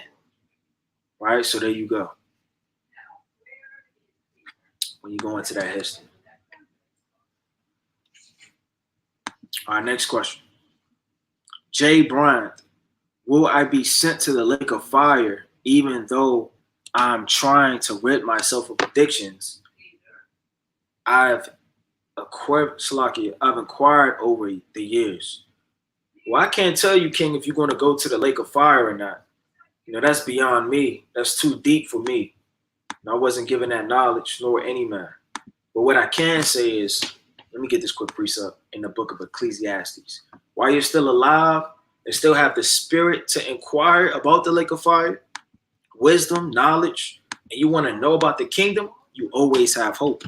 Let me get this quick precept. This is the mighty book of Ecclesiastes, chapter 9 and verse 5. For the living know that they shall die. Meaning everybody knows they're going to die, but they don't know how they're going to die. The Lord didn't flash by the time he was 9 years old. You're going to die on a yacht. Brother, you would have never got on that yacht to begin with. You're going to die by that woman. A lot of men would just be like, you know what, I'm going to be a eunuch, man. I'm not talking to a woman. When you're going to die by a shark. You would have never went on the ocean. You would have never went to the ocean again. So you don't know specifically how you're going to die or when. But the dead know not anything. Neither have they any more reward. For the memory of them is forgotten. So the memory of them is forgotten. They don't have any more reward. And then they can't work towards any everlasting life. Whatever they have sealed up in this life is whatever is going to be their proportion. It says also their love and their hatred and their envy is now perished. Neither have they any more portion forever in anything that is done under the sun. Meaning the dead body and a dead person, they can't do anything. They can't go back in time. You can't go back and labor more, read more, fast more, pray more. You can't give charity more. You can't be polite and loving to your wife anymore, man. You already hurt her. You can't love your husband anymore. You already did him wrong. You can't treat your brother kind and loving. You already have hatred in your heart. So if you're dead, there's no more portion sealed up for you. It says, and let me go real fast in verse 4. Jump to verse 4. For to him that is joined to all the living, there is hope. So if you're still alive, brother, there's hope. You know, all the evil that you've done, the pain you've caused, the lies you've done, the witchcraft you did, or whatever case may be, the idol worship, the idolatry, all of that's happened, but there's still hope. For a living dog is better than a dead lion. I mean, if somebody living in a lower state is better than somebody died and already now. I'd rather be a poor man under a bridge, still living and have hope in Yahushua, than to die in riches with a yacht, a plane, a drone, right? All type of gold and silver. I don't want to die a lion, man. The young die. What they say? I don't even know how they put it in the world, man. Live and die young or something like that, man. I don't want to die young, man. I want to live all my days and hopefully increase and become an elder one day. And wisdom, knowledge, and understanding by the mercy of the Most High. With all gray hair and wisdom, if we're still here in the land of our captivity. If not, Most High willing, we speedily get out of here, man. Right? We don't have to see those days of corruption where we have waxen old in our enemy's land. Howbeit, Israel, like the Lord said, and as waxing old in our enemy's land. So if you're still alive, you still have hope. So don't think or even move in a spirit, King, where you're going to see the lake of fire. That should never even be an option because of the hope that the Most High has given you through his son, Yahushua. So just repent, King. The Most High willing, you're going to get the kingdom. Right? Next question. Is it possible to get the Holy Spirit back if you lose it from sin? Right? Let's go to the book of Hebrews. Right? The mighty book of Hebrews, chapter 6 and verse 4. It's the mighty book of Hebrews, chapter 6 and verse 4. No, it's not possible. So everybody playing around with the spirit of the Most High, thinking you can always repent. You got that repent spirit. I'll repent later. I can repent for it. Or the Lord may not give you an opportunity to repent. Now. Lord willing, he does. But I mean, what if he doesn't? It's the book of Hebrews. The Lord has mercy on whom he have mercy and compassion on whom he have compassion. That's Hebrews 6:4. For it is impossible for those who were once enlightened. Meaning the Lord woke you up. You were enlightened to this truth. You were once dark, leaning on your own understanding in the world. And he has woken you up, and now you can clearly see.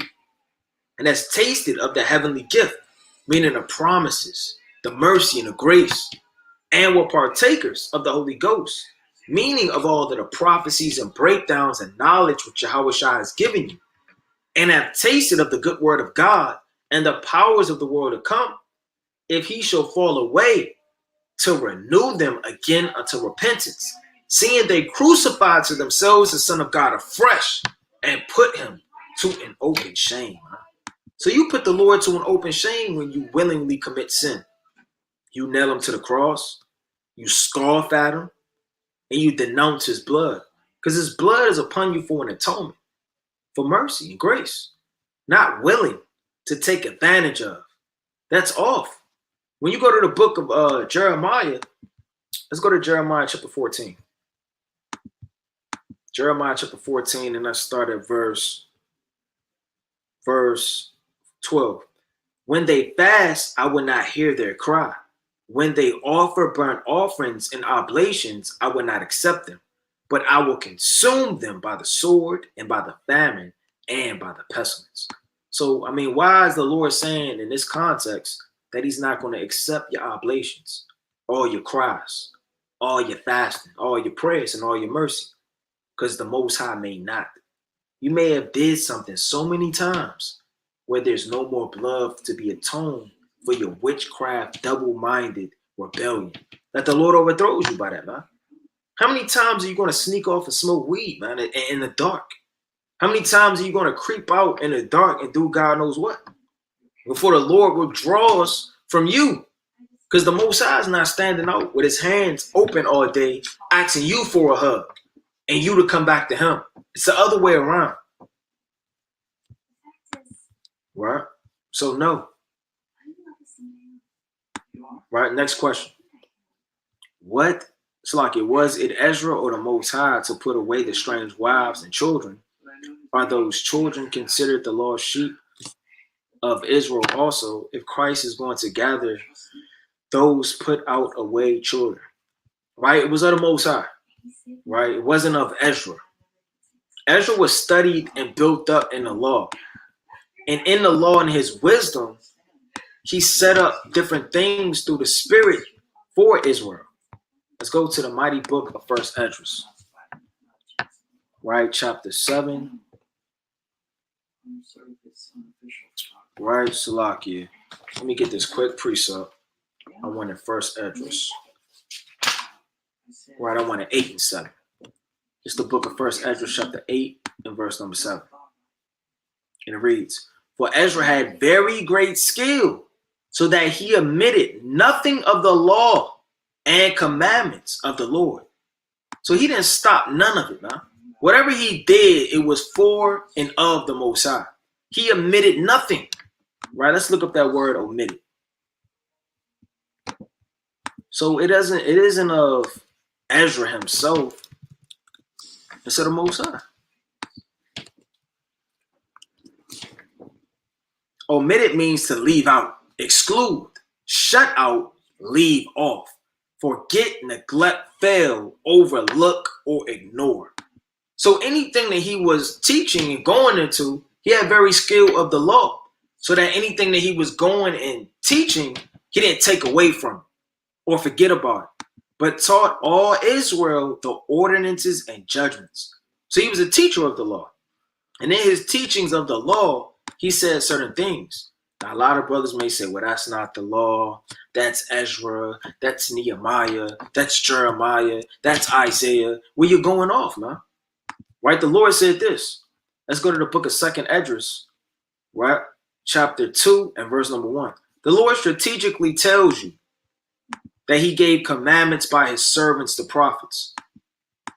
Who are the prophets? Ezra is a prophet. He gives commandments. Men can give commandments. A husband can give a commandment. A father can give a commandment. And rulers most definitely give commandments. Thus saith the Lord, I brought this people out of bondage, and I gave them my commandments by my servants, the prophets. So who gives commandments? The prophets. If they negate the commandments, that's on them because they're looking at a man. It's a stumbling block. They're not seeing the Most High speaking through them. Let me read that again. Thus saith the Lord, I brought this people out of bondage, and I gave them my commandments by my servants, the prophets. So it was the Most High to give them. Ezra wasn't just hating right on the Ammonites, man, and the Egyptians and all of these different other, nations, whatever the case may be. Now, if there are Israelites, you can't negate whether they're so-called mixed or not. That has nothing to do with anything. They're still Israelites. Right, let me get this quick precept.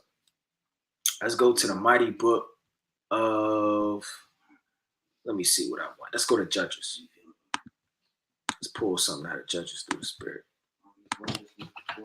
Right, I want to get this quick point in Judges.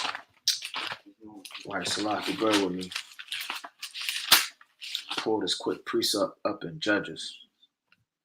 And it reads, it says, and Abimelech, the son of Jerubbaal, went to Shechem unto his mother's brethren and communed with them, saying with all the family of the house of his mother's father, saying, I speak, Salaki, speak, I pray you, in the ears of all the men of Shechem. So who are the men of Shechem, man? Are they Israelites?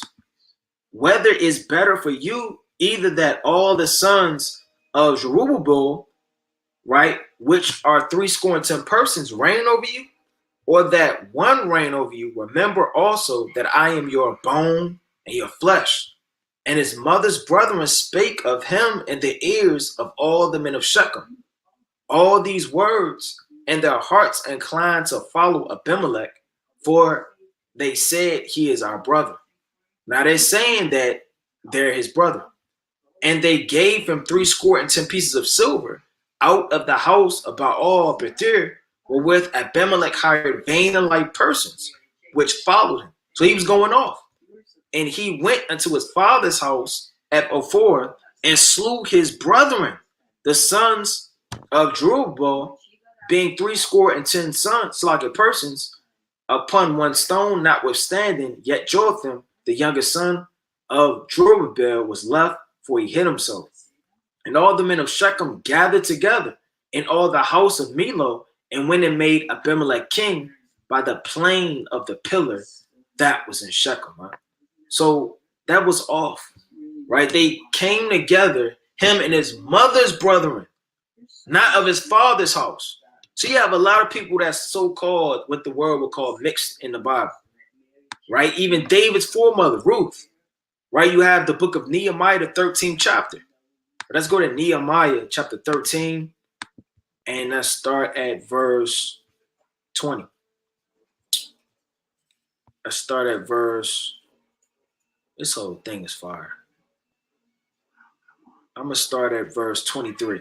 In those days also I saw Jews that had married wives of Ashdod and Ammon and Moab. And their children spake half in the speech of Ashdod, and could not speak in the Jews' language, but according to the language of each people. Check that out, man. So, I mean, they were so-called what the world would call mixed, even though your child is of the seed of their father. And I contended with them and cursed them and smote certain of them and plucked off their hair and made them swear by God, saying, you shall not give your daughters unto their sons, nor take their daughters right unto your sons for yourselves.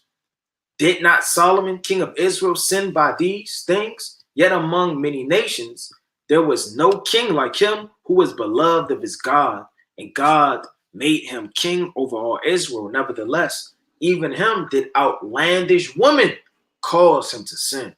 So that what the world would call so-called mixed, that's all in the Bible, man. I mean, look at the mixed multitudes that came out and different things when you read the scriptures. So nevertheless, The Lord is going to gather up his lost sheep, no matter if you look Chinese, no matter if you look Arabian, no matter if you look African, no matter if you look so-called white. There's somebody in the earth that looks like a pure white man that is an Israelite. There's somewhere in the earth where somebody looks like a Canaanite, a straight up African. There's an Israelite, man. There are Israelites that look Chinese. There are a lot of Israelites throughout the four corners of the earth. It doesn't matter how you look. You don't judge after appearance of the flesh. So it was of the Most High to put away those strange wives because it was rebuilding the temple. And of the temple, you can't have any unclean hands touching the stones. You have to be pure. I mean, all of that really goes back to the law on a deeper level. When you're cleaning and purifying and rebuilding something, especially the Most High, it has to be pure and clean and not be defiled or anything in it. And that's another deep breakdown in another day. That's why a lot of brothers say, can we have heathenistic wives now?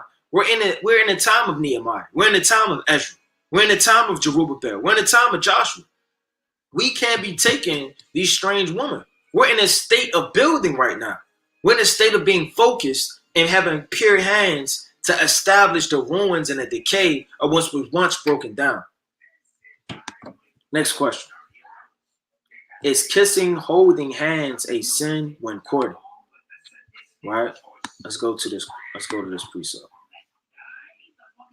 No, it's not a sin, but we have to be wise in what that may lead to. Right? It's the book of 1 Corinthians 7:1.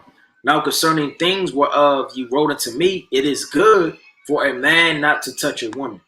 Because you never know what spirit that woman is going to be in. Don't think it's always the man. That woman may have secret intentions. She may bat her eyes and wear that perfume. And she may not make the first move. She may not even make the second move. But she done opened up her cleavage, sprayed all of that spray to allure him, looked a certain way, fell asleep on purpose, put her head on his chest, doing all of these gestures. And you know how weak men are, man. Men aren't going to think with the spirit. They're going to think with carnal actions and carnal spirits. And next thing you know, you're getting overthrown. Next thing you know, you done got married and you got an option to make, man. Do I sin against the Most High God? Or do I take care of this woman forever? You kind of just stuck now. Or reprobate and fall out the truth. So, I mean, you got to kind of think what spirit you want to be in when you start moving with this. Now, peradventure, you have a woman, you like her, you have a husband, it's like you have a man that you're interested in, okay, you hold one another, watch a movie, whatever the case may be, in wisdom, right? But you don't want to be kissing and lead to, trying to be mature, licking, and next thing you know, you're grabbing and tussling, and now you're in a wicked spirit. You're in a spirit that's lust. Lust isn't pure of the Most High. The Lord said this. Let me get this quick precept. Let me see what I want. I want 1 Thessalonians first. 1 Thessalonians chapter 4 and verse 4. That every one of you should know how to possess his vessel. To possess something is have control over it. You got to have control over your vessel. You don't want to be like a dog. Like a dog jumps, he skips, he barks, he's drawing off the leash. The owner's yanking him back. He's drooling, he's sniffing. He's a damn creature, man. That's why these nations are beasts. Because they move with their instincts. They don't move with the spirit. They don't move with cogitation and wisdom. It says in sanctification and honor, not in the lust of concupiscence, even as the Gentiles, which know not God. So the Gentiles move off of emotion and feelings and how they feel about a matter, whatever the case may be. So no, it's not a sin, but just because things aren't a sin doesn't mean that it can't bring forth sin. And I'll explain that. Let me get another precept. Let's go to the mighty book of Proverbs. If anything can answer your question, is this precept right here. Proverbs 30 and verse 33. Surely the churning of milk bringeth forth butter. Now, when you have milk, does that mean it's automatically butter? No. and the wringing of the nose bringing forth blood.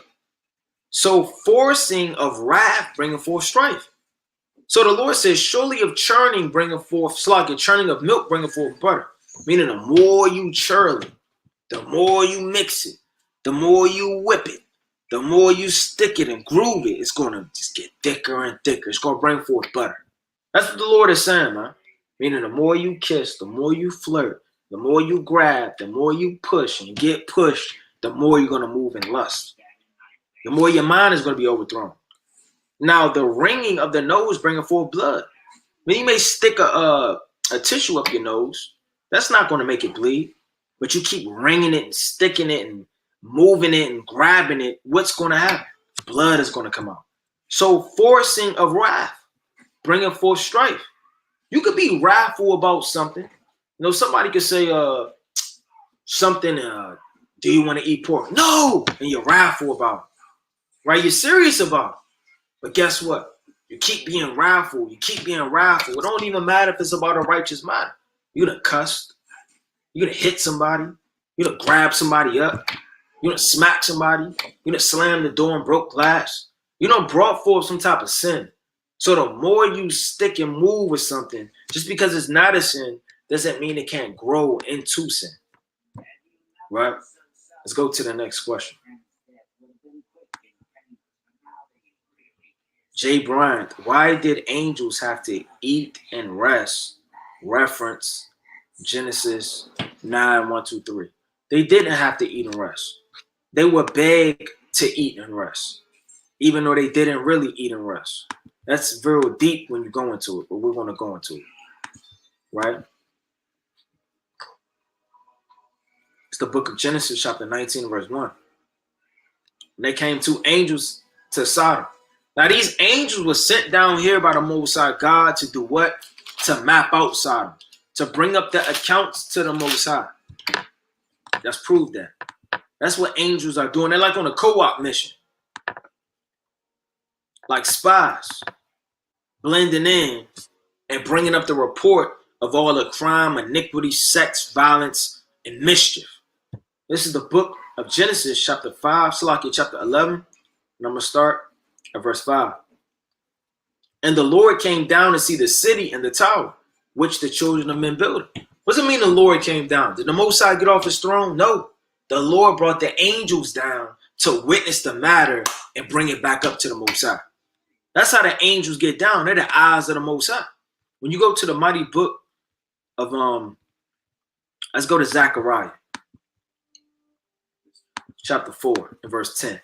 And it reads, for who have despised the day of small things, for they shall rejoice and see the plummet in the hand of Jerubbaal. With those 7, they are the eyes of the Lord, which run to and fro throughout the whole earth. So what do the angels do? They run to and fro throughout the whole earth, and they give the account of the different matters that's going on back to the Most High. Rape, drugs, violence. They weigh it on a scale. They read it. They bring it up as a report to the Most High God. Let's go to the book of Genesis, chapter 18 and verse number 20. And it reads, and the Lord said, because the cry of Sodom, right, and Gomorrah is great, because their sin is very grievous. I will go down now and see whether they have done altogether. So the Lord heard the cry. And the cries he heard, he like, you know what? I need another witness. Bring down those angels so they could deliver up more intel about what's actually going on down there. But the Most High knows what's going down there. That's why the way the scriptures is written is really written for man. It's not written to make sense for the Most High's mind. You say, well, why did the Lord do that? And why did he do that? And why did he do that? You're going to bug yourself out, man. The Lord told Ezra, the more thou marvel, the more thou shalt wonder. Or the more thou wonder, the more thou shalt marvel. Meaning you don't want to get too deep when you read the scriptures of why, because you're going to be overthrown. It's the book of 2nd Esdras 4 and 26. This quick precept.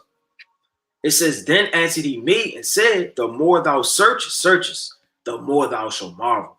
For the world hasteth fast to pass away. Meaning the more you search about something, the more you're going to be confounded. the more you're going to wonder, and the more it could overthrow you. So the Lord sent down these angels, like it says, to go see whether they have done altogether according to the cry of it, which is come up unto me, and if not, I will know. But the Lord already knew, but it's written for our learning sake. So transpiring from that, going to Genesis the 19th chapter and verse 1, and there came two angels to Sodom. Now these angels are on a mission. They're not here to spend a night at Lot's house. They're not here to light a damn candle and kick it with him and see how his children are doing and eat bread with him. They are solely sent down on a mission from the Most High to map out Sodom and Gomorrah, to bring up the witness, the cry, and the account of the Most High. And Lot sat in the gate of Sodom, right at the beginning of the city. And Lot, seeing them, rose up to meet them. And he bowed himself with his face toward the ground. And he said, behold, now my lords, turn in, I pray you, into your servant's house. Why did he say that? Was he trying to give him a biscuit and just, he was just lusting? No.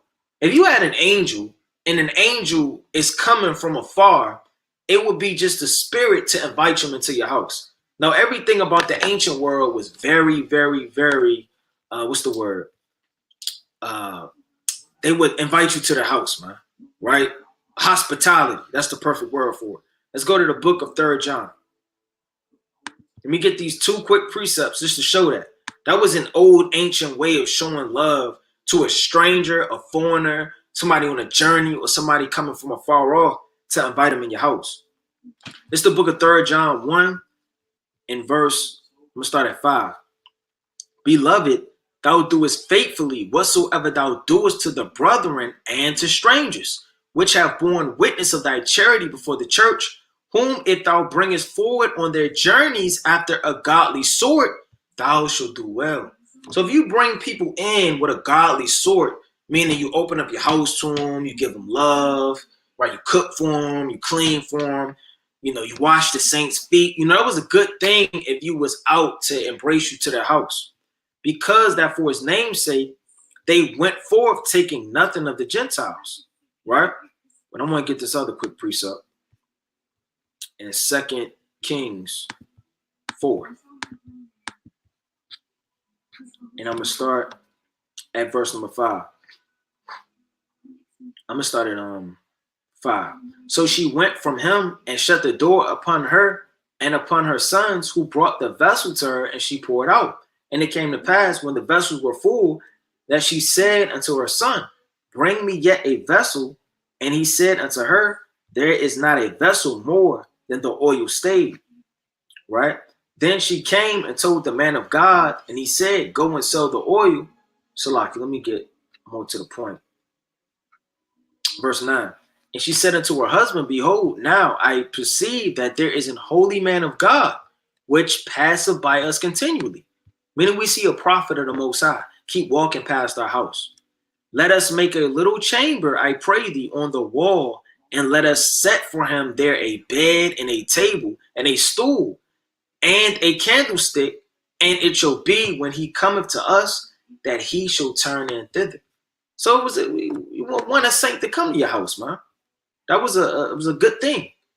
It says in the scriptures when they were at Simon the leper's house, right? I mean, they used to always go to a saint's house. Is to have church in the saints' houses.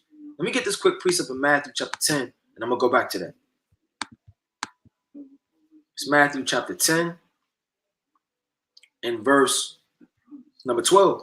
And when ye come into an house, salute it. And if the house be worthy, let your peace come into it, upon it. But if it be not worthy, let your peace return to it. And whosoever shall not receive you, nor hear your words, when you depart out of that house or city, shake off the dust of your feet. Right? So, I mean, going into it, that's why he wanted them to come in. There was a lot of wickedness going on out there, a lot of rape, a lot of violence. So he was looking after the angels as well as being a host. And tarry all night and wash your feet. That's going to what I was talking about earlier. After the saints on a long journey, they will wash your feet.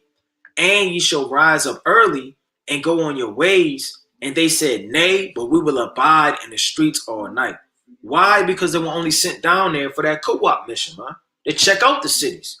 They wasn't set down there to come at Lot's house. But Lot didn't know what was going on. And he pressed upon them greatly. And they turned unto him. Meaning the angels, for lack of a better term, they said, you know what? He doesn't know what's going on. That's going inside of his house. The angels wasn't going to sit down there, the Most High God explain to us what to do. And, he just went to the house and entered into his house. And they made them a feast and did bake unleavened bread and they did eat. Now, the angels didn't really eat. Right? You could read about in Tobit that Raphael, the angel, he put him in a trance. And the angels don't physically eat. But let me get this quick precept in Tobit.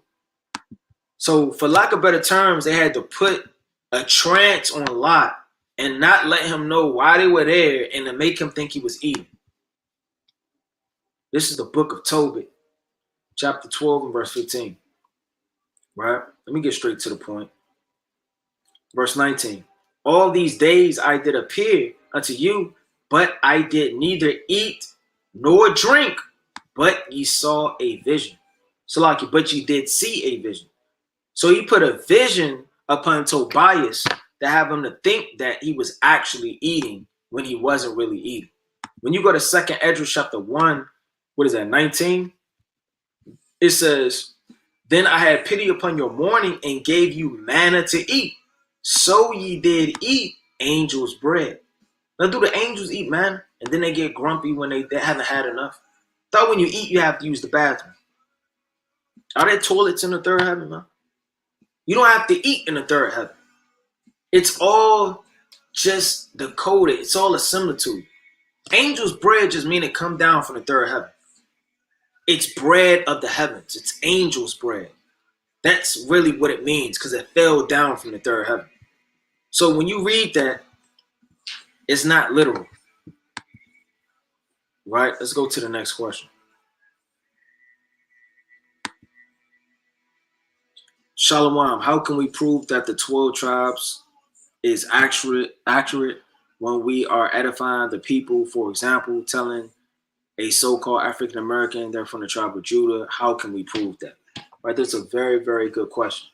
Now, how you can prove it is by going into the prophecies. You want to go to Genesis chapter 49, and you want to go to Deuteronomy chapter 33.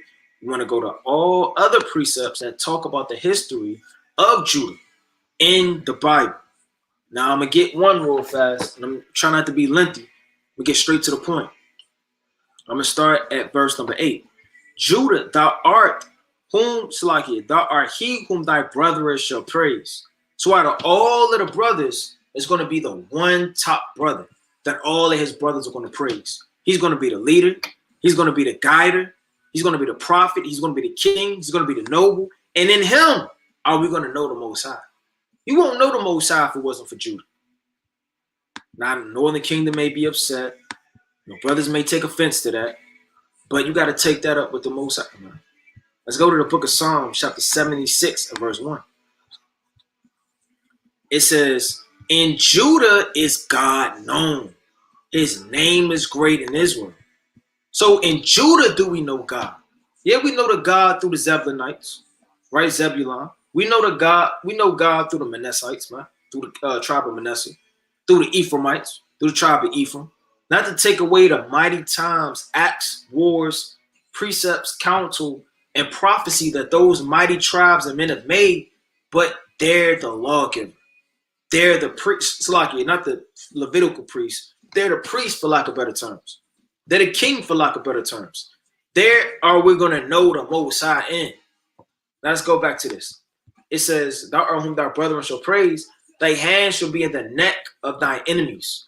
That's talking about the preeminence and everything will be given unto Judah.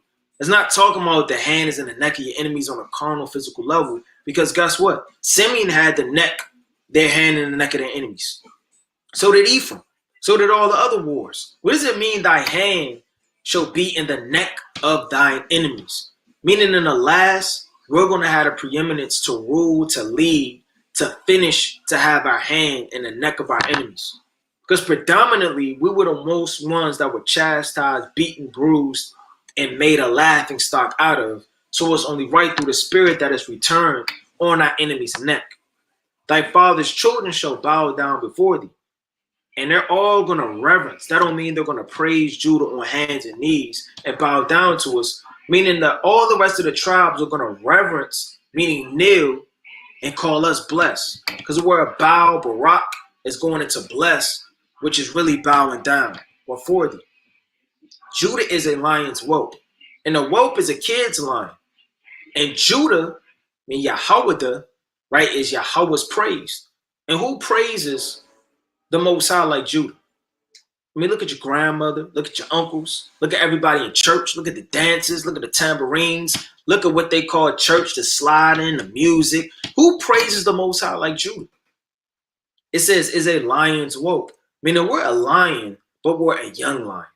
We're a small lion. We need to be roused up. We need to grow. We need to have that nourishment to understand who we actually are. From the prey, my son, thou art gone up. He stoopeth down, he croucheth as a lion. And as an old lion, who shall rouse him up? And that's deep. He stoopeth down. Aren't we always bowed down? Aren't we always getting beat? Aren't we always down? Who's going to rouse us back up to stand on our feet, man? Who's going to have us to be able to receive our true potential of who we actually are as a lion? The sepulchre shall not depart from Judah. So all of the different tribes, the governors, the men that led and the kings, it was all of Judah. Look at all of the northern kingdom. They all was wicked. Now, on a deeper level, why was the northern kingdom all wicked? Their kings. Because it was never of the Most High to have a king of the northern kingdom in the first place. They departed from under Judah, under the leadership, the guidance, and the sepulchre, which is supposed to rule. They did their own thing, made their own kings, and led their own path, which predominantly led to nothing but idolatry and wickedness and departing from the Most High. And it said, nor a lawgiver. Who gives the law? We give the law. Yahweh Shai is the law. From between his feet until Shiloh come, and unto him shall the gathering of the people be. Shiloh is just another word of like Yahweh Shai or peace. And it's going to bring the gathering of all the people, which is Judah. And then it goes into Yahweh Shai. Now, somebody may say, well, I don't know, Judah. How do we know that that's really talking about the so-called black man? Maybe it is, maybe it isn't. We don't know. Let's go to Deuteronomy chapter 33. This is the book of Deuteronomy, right? Chapter 33. And this is a whole in-depth breakdown. We're not going to touch on all of Deuteronomy, right? 33. Nor are we going to touch all on the book of Genesis, right? 49. But nevertheless, we're going to touch on what we can. You can go to Lamentations, right? Lamentations talks about Judah and the captivity that we were in. And it all boils down to discernment. When you go into the tribes and the prophecy of the Most High that he gives. Now, I want to get this quick precept, right? Going into this. I want to start at verse, bear with me. I'm going to start at,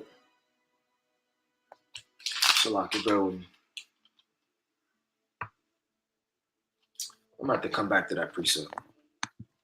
Let's go to the mighty book of Lamentations. It's Lamentations chapter 1 and verse 3. It says, Judah is gone into captivity because of affliction, and because of great servitude she dwelleth among the heathen. She findeth no rest. All of her persecutors overlook her between the straits. So you talk about captivity, you go into slavery, you go into times. I mean, all of that is a testament to what it's talking about when it's going into the Pacific tribes. Like I said, Judah is where the kings are. And we, of us, is the strongest tribe. We're the fastest. It is, I mean, it kind of is up to debate. You got a lot of Southern Kingdom, they're just as fast. But I mean, when it comes to dominance and leadership, it's the so-called black man. And that's something that you can obviously tell through the scriptures and tell, you know, when you look outside of the scriptures and see with your eyes. But Most High willing, we could do an in-depth breakdown on Judah, Benjamin, Levi, going back to the milk. Because like early on in the lesson, I was going into it, If you don't truly know what it is that you believe, then you could be overthrown in what you think you believe. That's why the milk is really the meat sometimes. Sometimes it's good to go over repentance, because repentance is a deep subject in itself. Sometimes it's good to go over, the tribes or what you think it is, and it may not be, because somebody may bring this to you, and well, how do I prove it? So most are willing, that could come through the Spirit, soon through the Spirit. Right, next question. Can you explain how so many people come from just Adam and Eve? Right, well, let's go to 2nd Esdras, chapter 3. Matter of fact, let's go to 1st Salaki.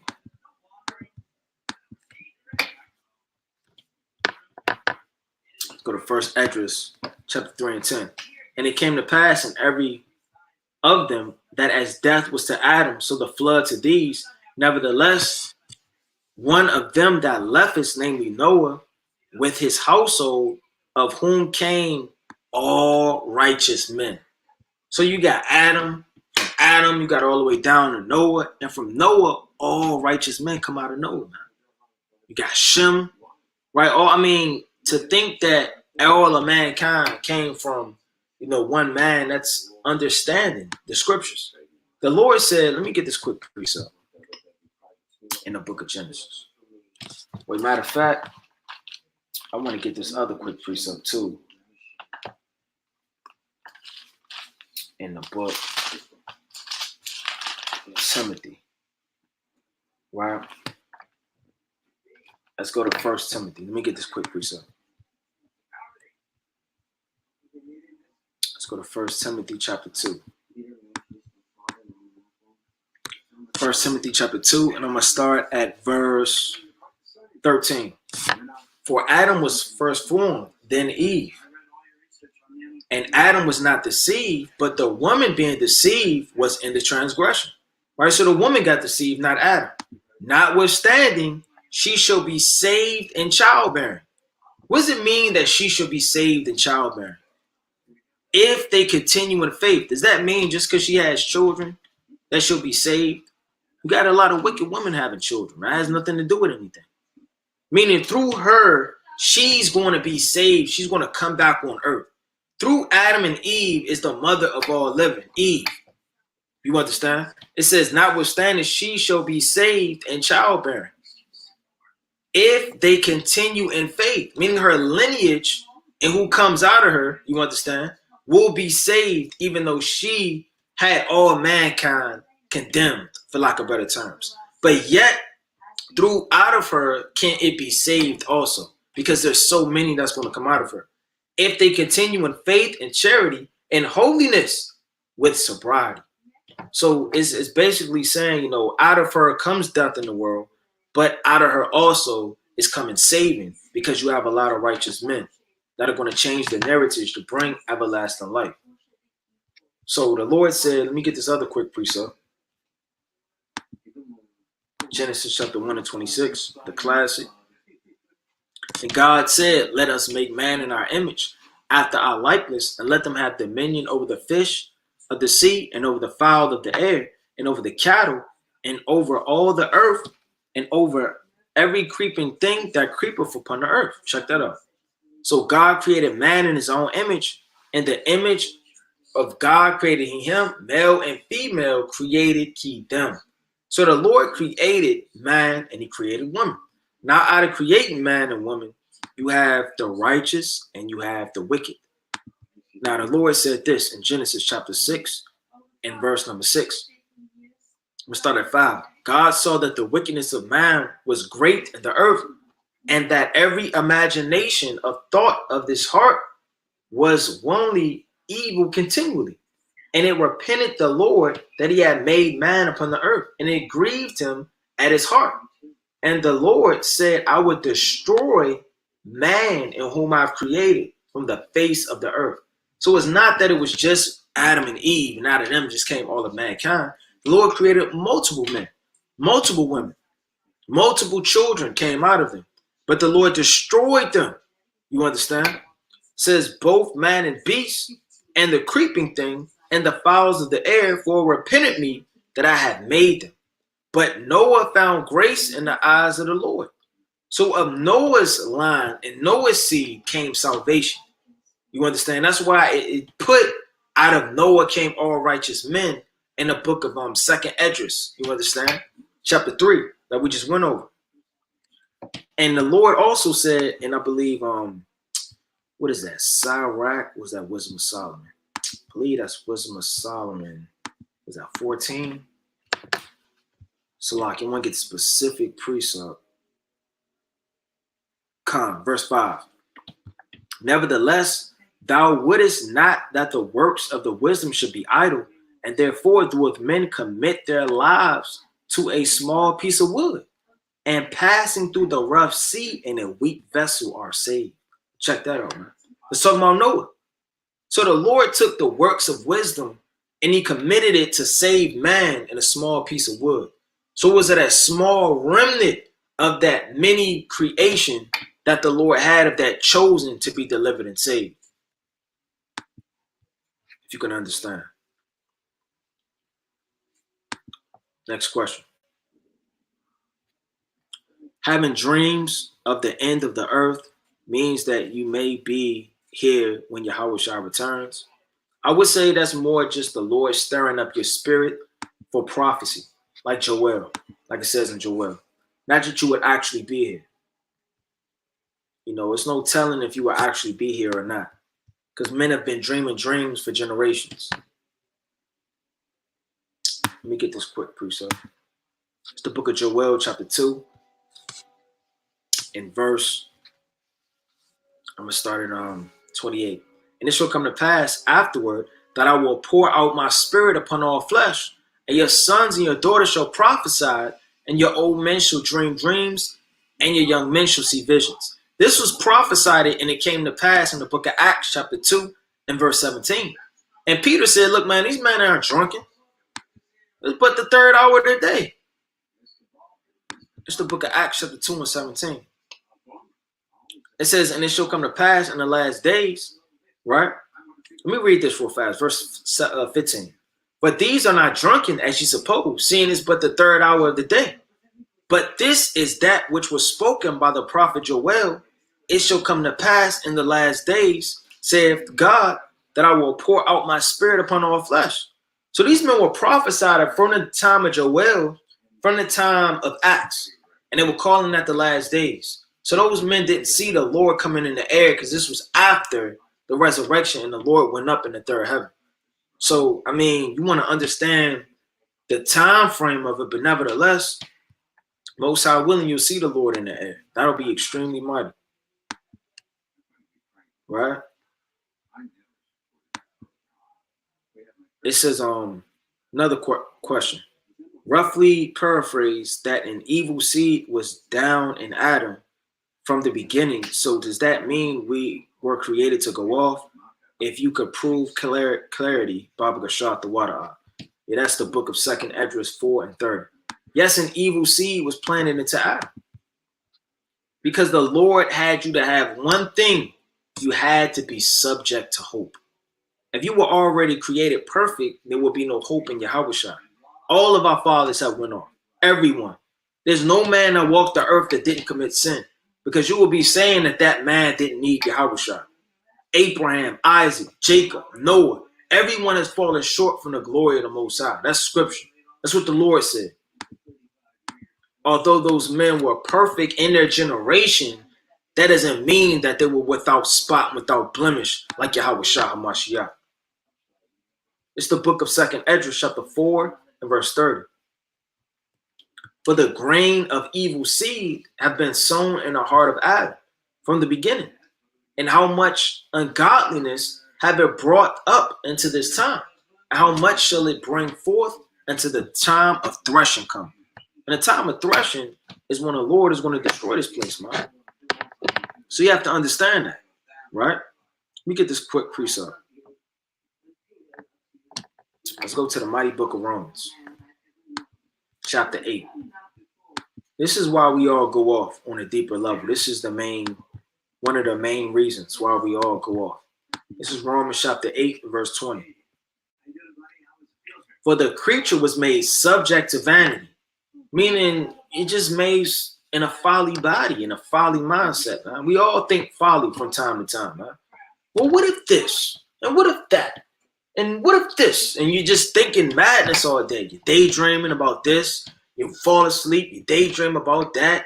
You may do something and regret it next day, and you got to go on a 2-day fast for it. We're subject in these bodies to vanity, not willingly, meaning we don't want to go off. Nobody wakes up and says, today is the day that I will go off.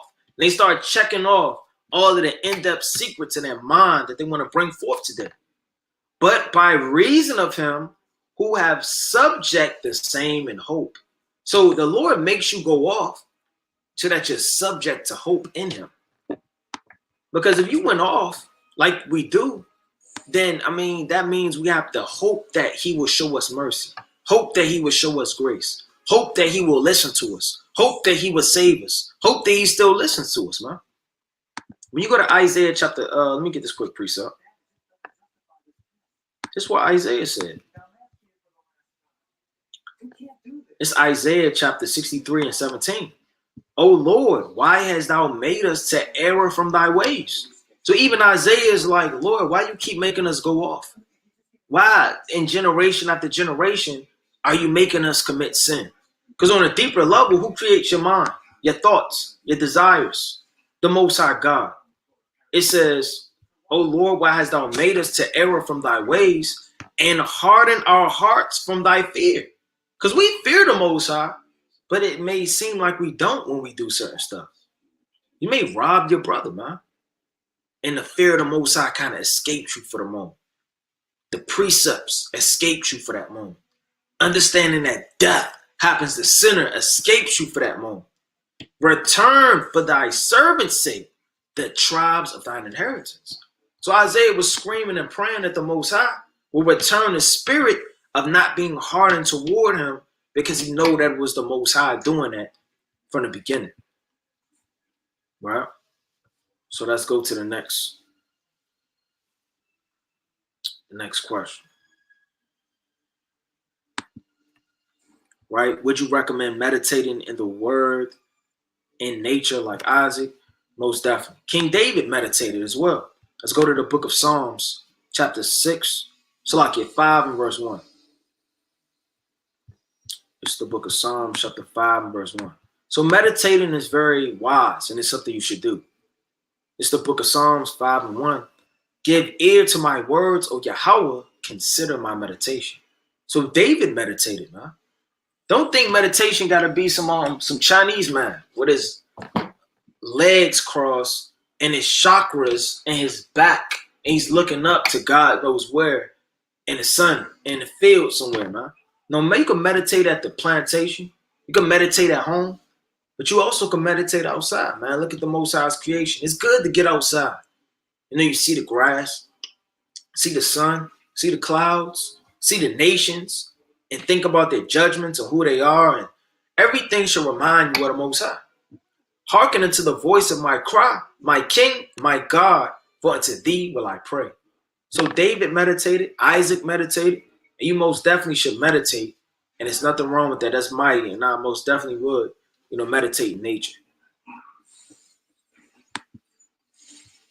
Joseph Jones, are there any mushrooms that we can eat? To my understanding, mushrooms are a fungus, and funguses do not have seeds, right?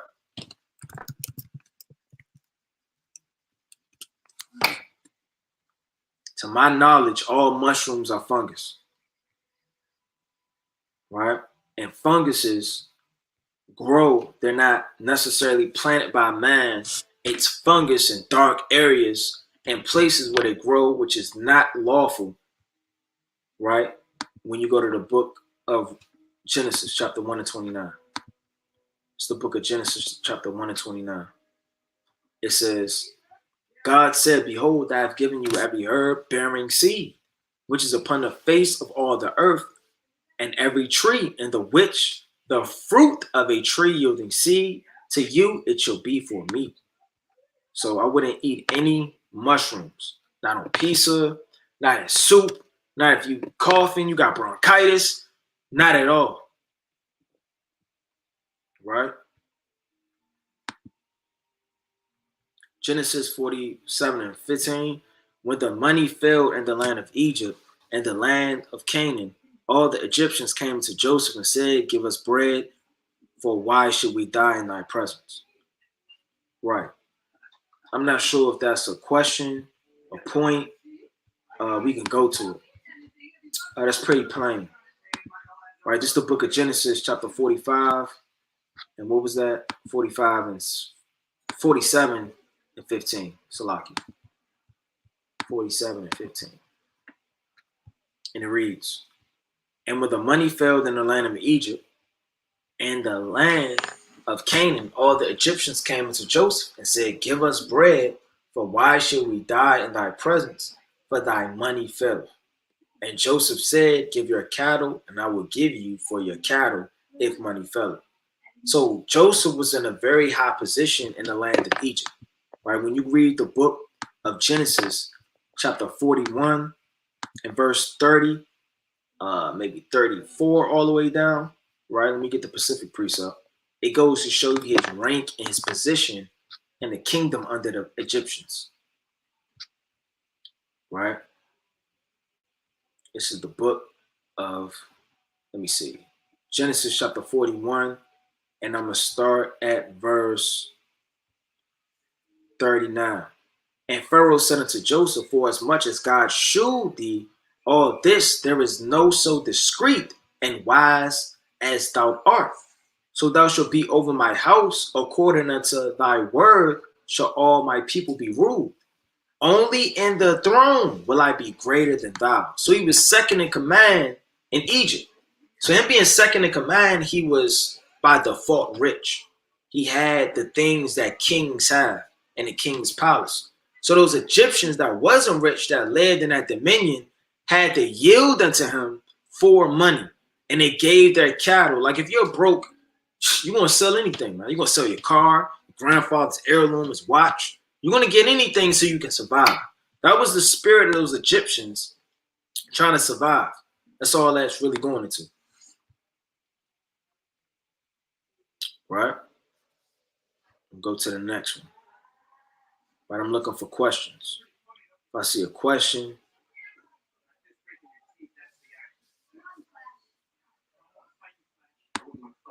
all right. What scripture says that God gave other nations gods to worship? Right, I think you're referring to the book of Psalms. There's plenty of precepts and, things going into that, but nevertheless, let me get this quick precept in the book of Psalms, chapter 106.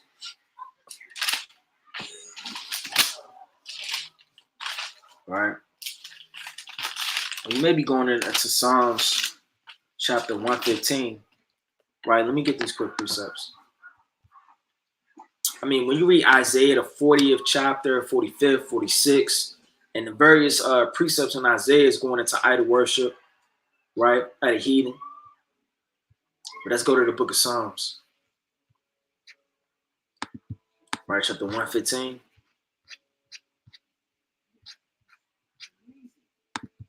And verse number 3. But our God is in the heavens. He hath done whatsoever he pleaseth. Their idols are silver and gold, the work of men's hands. They have mouths, but they speak not. Eyes have they, but they see not. Check that out. They have ears, but they hear not. Noses have they, but they smell not. They have hands, but they handle not. Feet have they, but they walk not. Neither speak they through their throats. They that make them are like unto them, so is every one that trusteth in them. So the Lord, he gets on the idols and all of the men that do idol worship. These nations, they're the ones that create these idols. Let's go to the book of Psalms, chapter 96. It's the book of Psalms, chapter 96, and verse number 5. For all the gods of the nations are idols, but the Lord made the heavens. Right? So you have that. You have Isaiah 46 and 6. Various other precepts going into idol worship. But you know, the Lord did give the nations over to vanity and idol worship for us not to follow in their paths. Right? Other precept. Galatians 3:31, 3:3, Salakia. Are ye so foolish, having begun in the spirit? Are ye not made perfect by the flesh? That's talking about the circumcision. Because there were Pharisees during that time saying that you would be perfected by the flesh when it was really the spirit of the Most High. You can read Galatians chapter 5, verse 5, and you can read the book of Galatians chapter 6. And I'm going to start roughly around verse 12. As many as desire to make a fair shoe in the flesh, they constrain you to be circumcised, only lest they should suffer persecution for the cross of Yahushua. For neither they themselves who are circumcised keep the law, those wicked Pharisees, but desire to have you circumcised that they may glory in your flesh. So that's why he's saying you begin in the spirit. Are you made perfect by the flesh? Meaning you're beginning in the spirit. How can you be made perfect by the flesh of the Most High? In the flesh, it says, are ye so foolish? Having begun in the spirit, are ye now made perfect by the flesh? So the flesh is the circumcision that this church was dealing with, that they were trying to overthrow them by.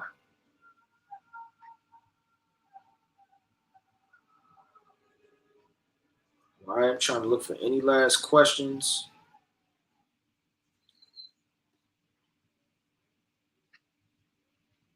All right, but let me get this closing precept.